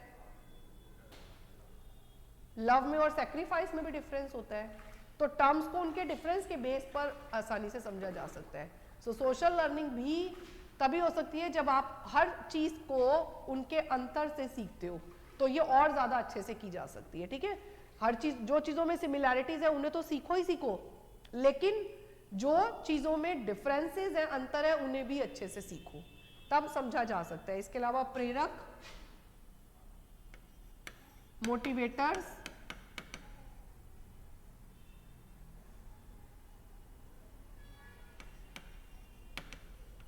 जैसे हर चीज के साथ ना आप रिवॉर्ड और पनिशमेंट ऐड कर सकते हो। अभी हमने पढ़ा था ना मोटिवेशन, रीइंफोर्समेंट, सो रिवॉर्ड और पनिशमेंट ऐड कर सकते हैं। तो जब चीजों के साथ ये चीजें कनेक्ट हो जाती है तो बच्चे को पता लगता है कि मैं जो बोल रहा हूं ना, अब वो मुझे आगे दोबारा बोलना चाहिए या नहीं बोलना चाहिए, ठीक है। तो रिवॉर्ड और पनिशमेंट भी चीज़ों को सिखाने में काफ़ी ज़्यादा हेल्पफुल होते हैं, पॉजिटिव रोल प्ले करते हैं। ये साइकोलॉजिकल इफेक्ट होता है इनका। इसके अलावा उपयोगिता, इसमें 8वां पॉइंट बेटा क्या बताया है, यूटिलिटी यानी उपयोगिता। उपयोगिता का क्या मतलब होता है, एक तरह से कोई भी चीज़ यूजफुल कितनी है। हम चाहते हैं दुनिया में वो सब चीज़ों को सीखना जो उपयोगी हो। क्या आप ऐसा कोई भी चीज़ सीखना चाहते हो जिसका कोई यूज ही ना हो? हम चाहते हैं हम दुनिया में वो सब चीज़ें सीखें जो यूजफुल हो। तो जिनका हमें जब जरूरत पड़े, आप स्कूल में भी जाते हो, आप किताबों से ज्ञान लेते हो, तो क्यों लेते हो? आपको लगता है कि जीवन में इनका प्रयोग होगा या मतलब हम जैसे ही बाहर रियल सोसाइटी में एंटर होंगे तो ये सब ज्ञान नॉलेज की बातें हमारे काम आने वाली है वहाँ।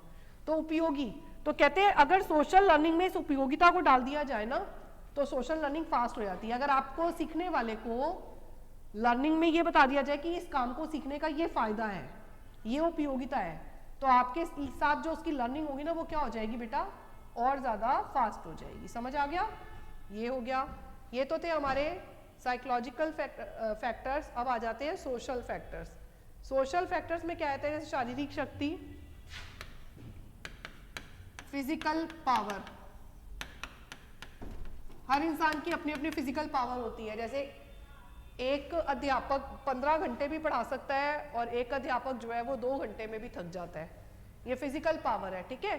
एक इंसान काफी देर तक एनर्जी उसमें जनरेट रहती है, जवान है, शक्तिशाली है। एक बीमार रहता है तो जल्दी बीमार हो जाता है और जल्दी थक जाता है, तो सीखना भी देर से होगा उसका। तो सोशल लर्निंग पर फिजिकल पावर का इम्पैक्ट पड़ रहा है ना।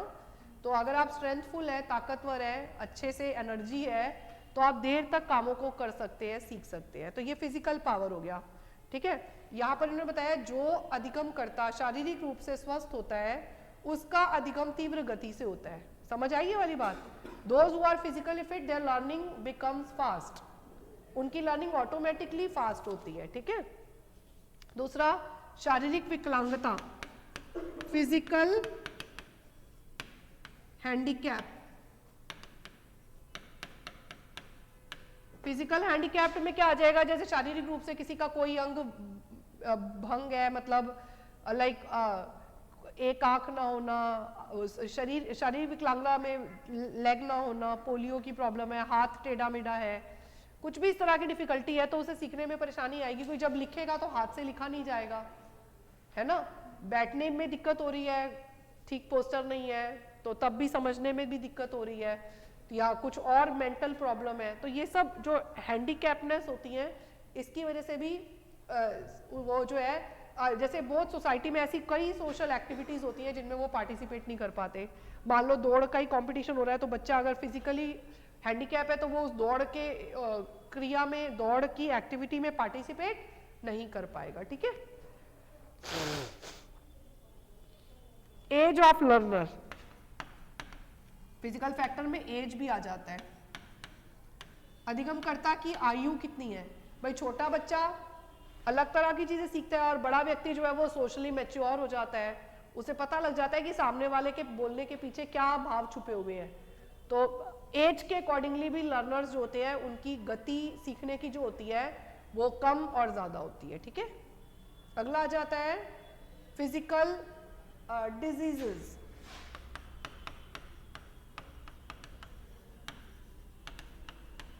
कभी हम बीमार हो जाते हैं, उस समय हम नहीं सीख पाते कोई भी चीज़। जैसे आज देखो, आज मैं बीमार हूँ, मुझे कितना अनकंफर्टेबल लग रहा है, मेरे को पढ़ाने में भी दिक्कत हो रही है, मुझे ना बीच बीच में बोलते समय रुकना पड़ रहा है, सोचना पड़ रहा है, मेरे को हेडेक तेज हो रही है। तो ये क्या होता है, जिस समय हम फिजिकली बीमार होते हैं ना, उस समय सोशल लर्निंग की जो स्पीड होगी वो बहुत कम होगी, क्योंकि हमारा मन ही नहीं करेगा किसी से बात करने का, किसी के संपर्क में आने का मन ही नहीं करेगा, मन करेगा हम अकेले रहे। लेकिन हम फिजिकली फिट होते हैं तो हमारा 10 चीजों में भाग लेने का, 10 लोगों से मिलने का मन करता है, वहां पर हमारी सोशल लर्निंग अच्छी हो जाएगी, ठीक है।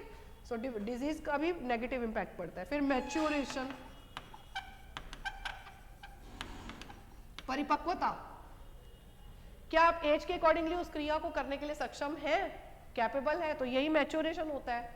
जैसे एक छोटा बच्चा जब भागता है तो बार बार गिरता है, लेकिन एक थोड़ा सा बड़ा हो जाता है, उसे चलना आ जाता है, भागना आ जाता है, तो उसका गिरना बंद हो जाता है।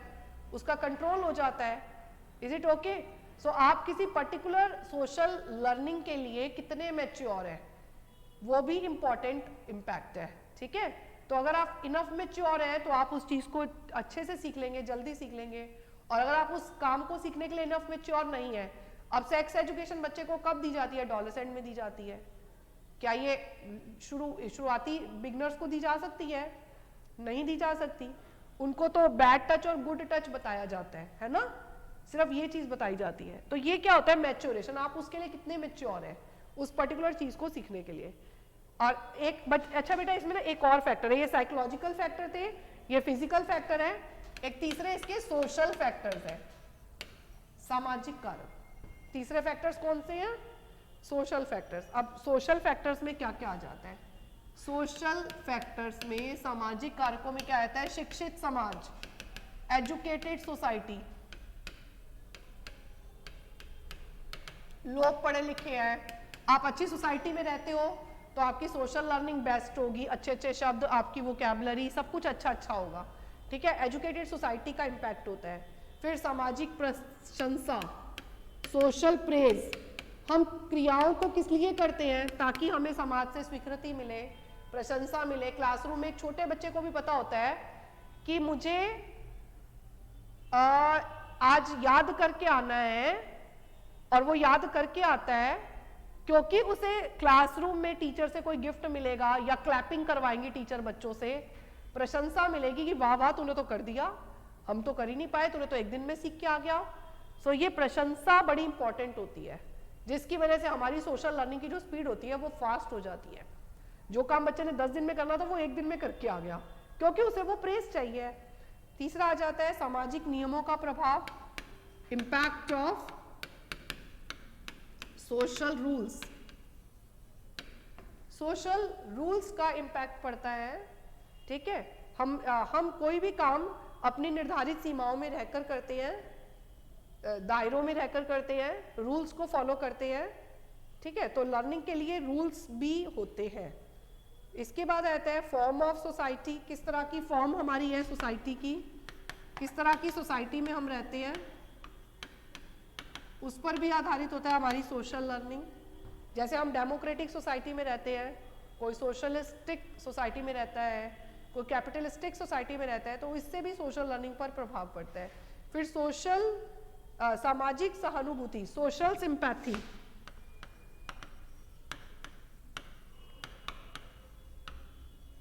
कितना समाज हमारे साथ है, कितनी लोगों को हमसे सहानुभूति है, इस माध्यम से भी हम चीज़ों को अच्छे से सीखते हैं। ये भी लर्निंग के लिए एक लर्निंग के जो स्पीड को तेज करने के लिए बड़ा ही सिंपैथेटिक एटीट्यूड दूसरों का होना भी हमारे लिए बहुत अच्छा माना गया है। फिर सोशल कस्टम्स, सामाजिक रीति रिवाज, परंपराएं, वे भी प्रभावित करती है ना सोशल लर्निंग को। हम सीखते हैं जैसा सामने हो रहा है वैसा ही हम भी करना सीखते हैं। फिर सोसाइटी कल्चर, ये ठीक है, सोसाइटी कल्चर।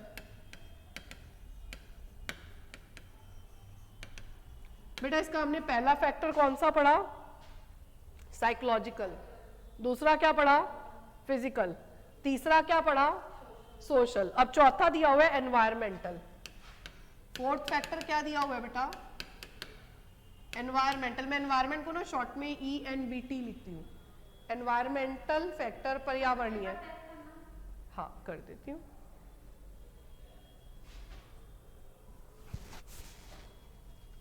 यहां तक समझ आया बेटा? Any problem?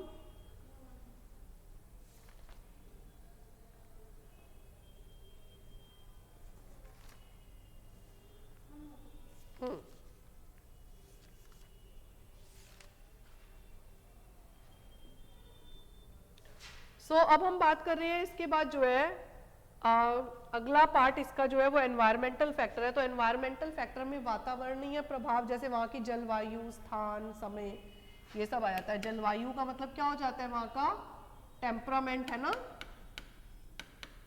टेम्परेचर कैसा है, गर्म जगह, ठंडी जगह, वैसे ही वहाँ पर उसी तरह की चीज़ें लर्निंग में हो जाती हैं।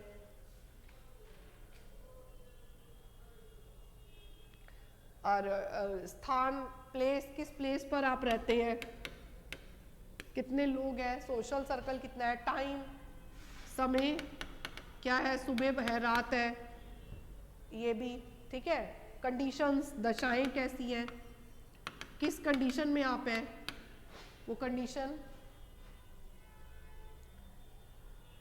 जो सीखने वाला है उसके जो सिचुएशन है सामने वाली वो उसके फेवरेबल है या अनफेवरेबल है। जैसे कि सपोज मान लो मैं एक लर्नर हूं लेकिन मैं एक मदर भी तो हूं साथ साथ, तो मुझे और बहुत सारी रिस्पॉन्सिबिलिटीज करनी होती है। मैं चाहती हूँ बहुत सारा पढूं लेकिन मेरी कंडीशन क्या है कि मुझे और भी जिम्मेदारियां निभानी होती हैं, तो जिसकी वजह से मैं सिर्फ एक पर्टिकुलर सब्जेक्ट पे फोकस नहीं कर सकती, ध्यान नहीं दे सकती।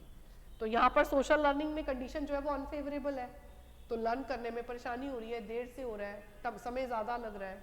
तो जितनी ज़्यादा फेवरेबल कंडीशंस होती हैं, जैसे मैं सीखना चाहती हूँ, मुझे कोचिंग भी मिल रही है, टीचर्स भी हेल्प कर रहे हैं, अपॉर्चुनिटीज़ भी बहुत अच्छी मिल रही हैं, तो ये सब क्या है, फेवरेबल कंडीशंस, ठीक है।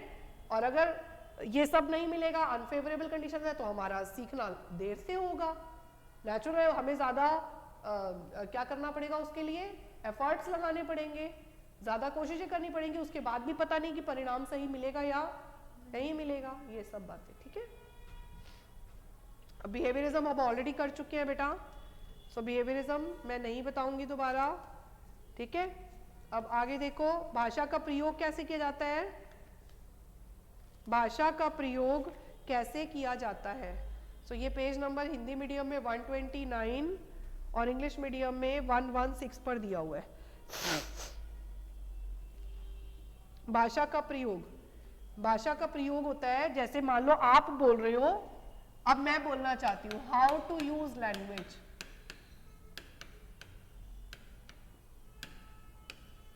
भाषा का प्रयोग कैसे किया जाता है, लैंग्वेज कैसे यूज की जाती है। सो टर्न टेकिंग से,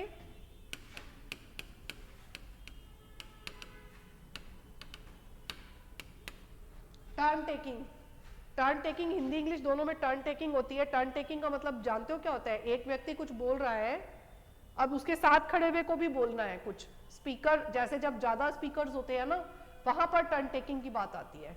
तो जब एक स्पीकर बोल रहा है, अब दूसरे स्पीकर को भी कुछ बोलना है, तो वो कैसे टर्न लेता है, कैसे अपनी बारी लेता है, तो उस बारी लेने को भाषा में टर्न टेकिंग कहते हैं। समझ आ गया?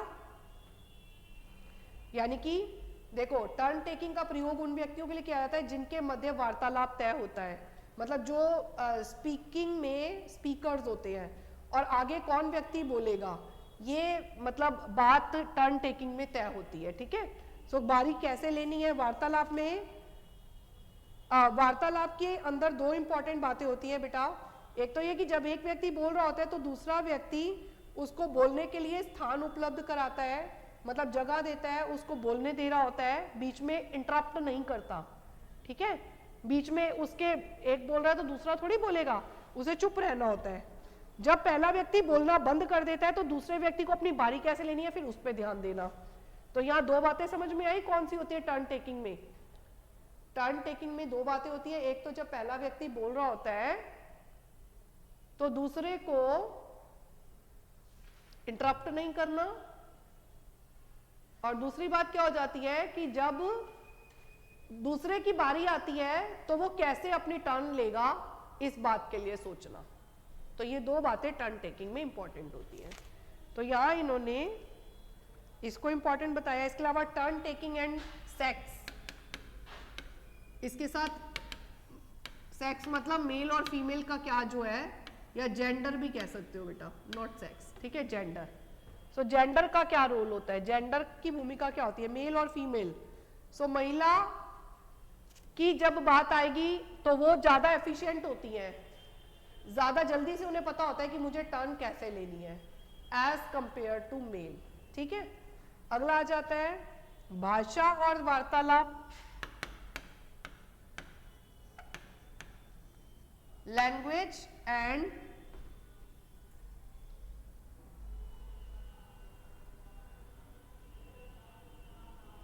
Conversation. Language and conversation, conversation का मतलब क्या होता है, दो लोग जो आपस में बातचीत कर रहे होते हैं उसे हम कन्वर्सेशन कहते हैं, तो इसमें यह भी चीज इंपॉर्टेंट होती है। इसके अलावा ओवरलैपिंग वार्ता, बेटा ये बड़ा इंपॉर्टेंट है, ओवरलैपिंग कन्वर्सेशन क्या होती है, ओवरलैपिंग कन्वर्सेशन क्या होती है, ओवरलैपिंग वार्ता क्या होती है, जब एक पर्सन बोल रहा हो और बीच में दूसरा भी घुस जाए बोलने के लिए और उसे बोलने ना दे, खुद भी बोले जा रहे हैं, जब दो लोग एक साथ बोल रहे हैं और ना तो मुझे इसकी बात समझ आ रही है ना तो मुझे इसकी बात समझ आ रही है, तो इसे पता है क्या बोलते हैं, ओवरलैपिंग कन्वर्सेशन। एक कन्वर्स कर रहा है और दूसरा बीच में घुस गया अपनी बात अपनी बोलने के लिए, तो इसे क्या बोलेंगे, ओवरलैपिंग कन्वर्सेशन। सो ये क्या होता है, ओवरलैपिंग कन्वर्सेशन क्या करता है, बैरियर इन द, ये क्या होता है, barrier in the conversation.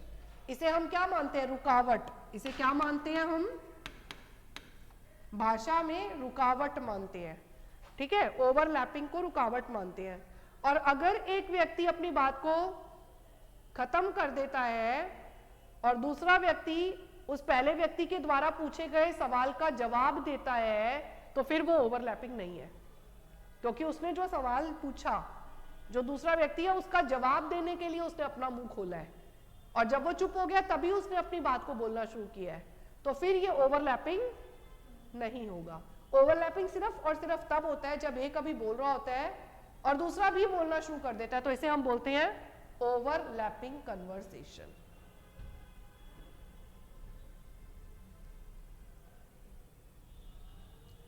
Conversation क्या होता है ये हमने ऑलरेडी कर लिया, ओरल और लिखित रूप से हम कन्वर्सेशन करते हैं।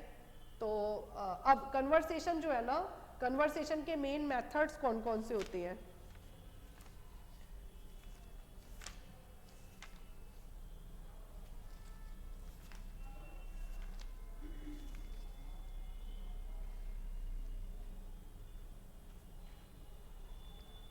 कन्वर्सेशन के मेन मेथड्स कौन कौन से होते हैं,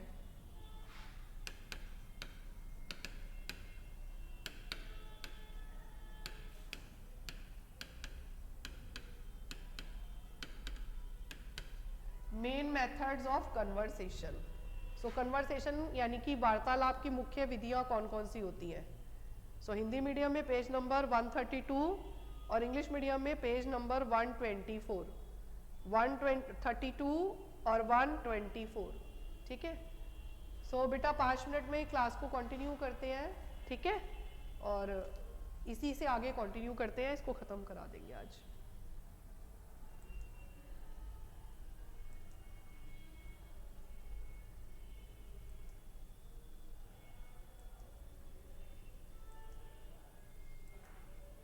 आज आपका ये वाला पार्ट यूनिट, ये बुक खत्म हो जाएगी क्योंकि 5th तो मैंने पहले ही करा दी थी ना। नेक्स्ट क्लास में आपको जो लानी है, ये 11th पेपर चल रहा है ना, 15th पेपर लाना है, प्रोफिशिएंसी इन इंग्लिश, ठीक है, तो 15वां नंबर लाना है।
है शेट्टी भैया, अभी डालना पड़ेगा।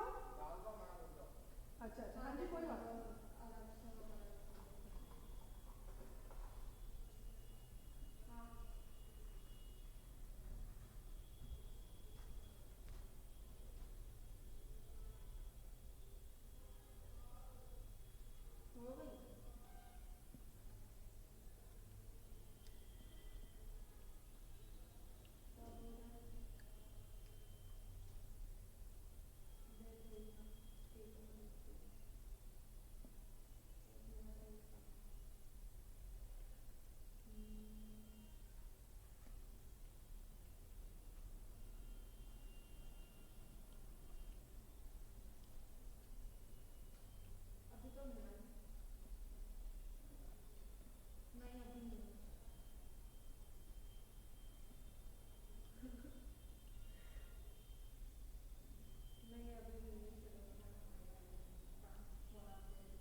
आपका कृतिका मैम के साथ कौन सा सब्जेक्ट खत्म हुआ है?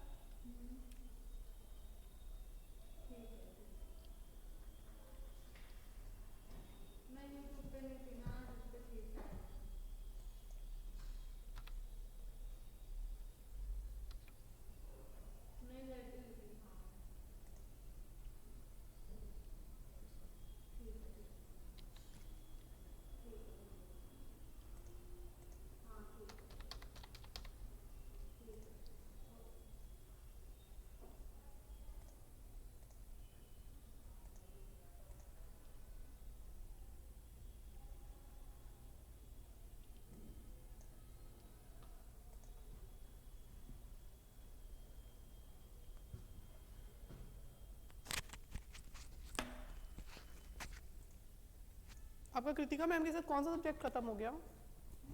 कृतिका मैम के साथ? नहीं नहीं नहीं, मैं पूछ रही हूँ कृतिका मैम के साथ आपका कौन सा सब्जेक्ट खत्म हो चुका है? 11th तो मैंने ही कराया है। हाँ 11th तो मैंने ही करा ही रही हूँ, यही तो है 11th जो आज कर रहे हो।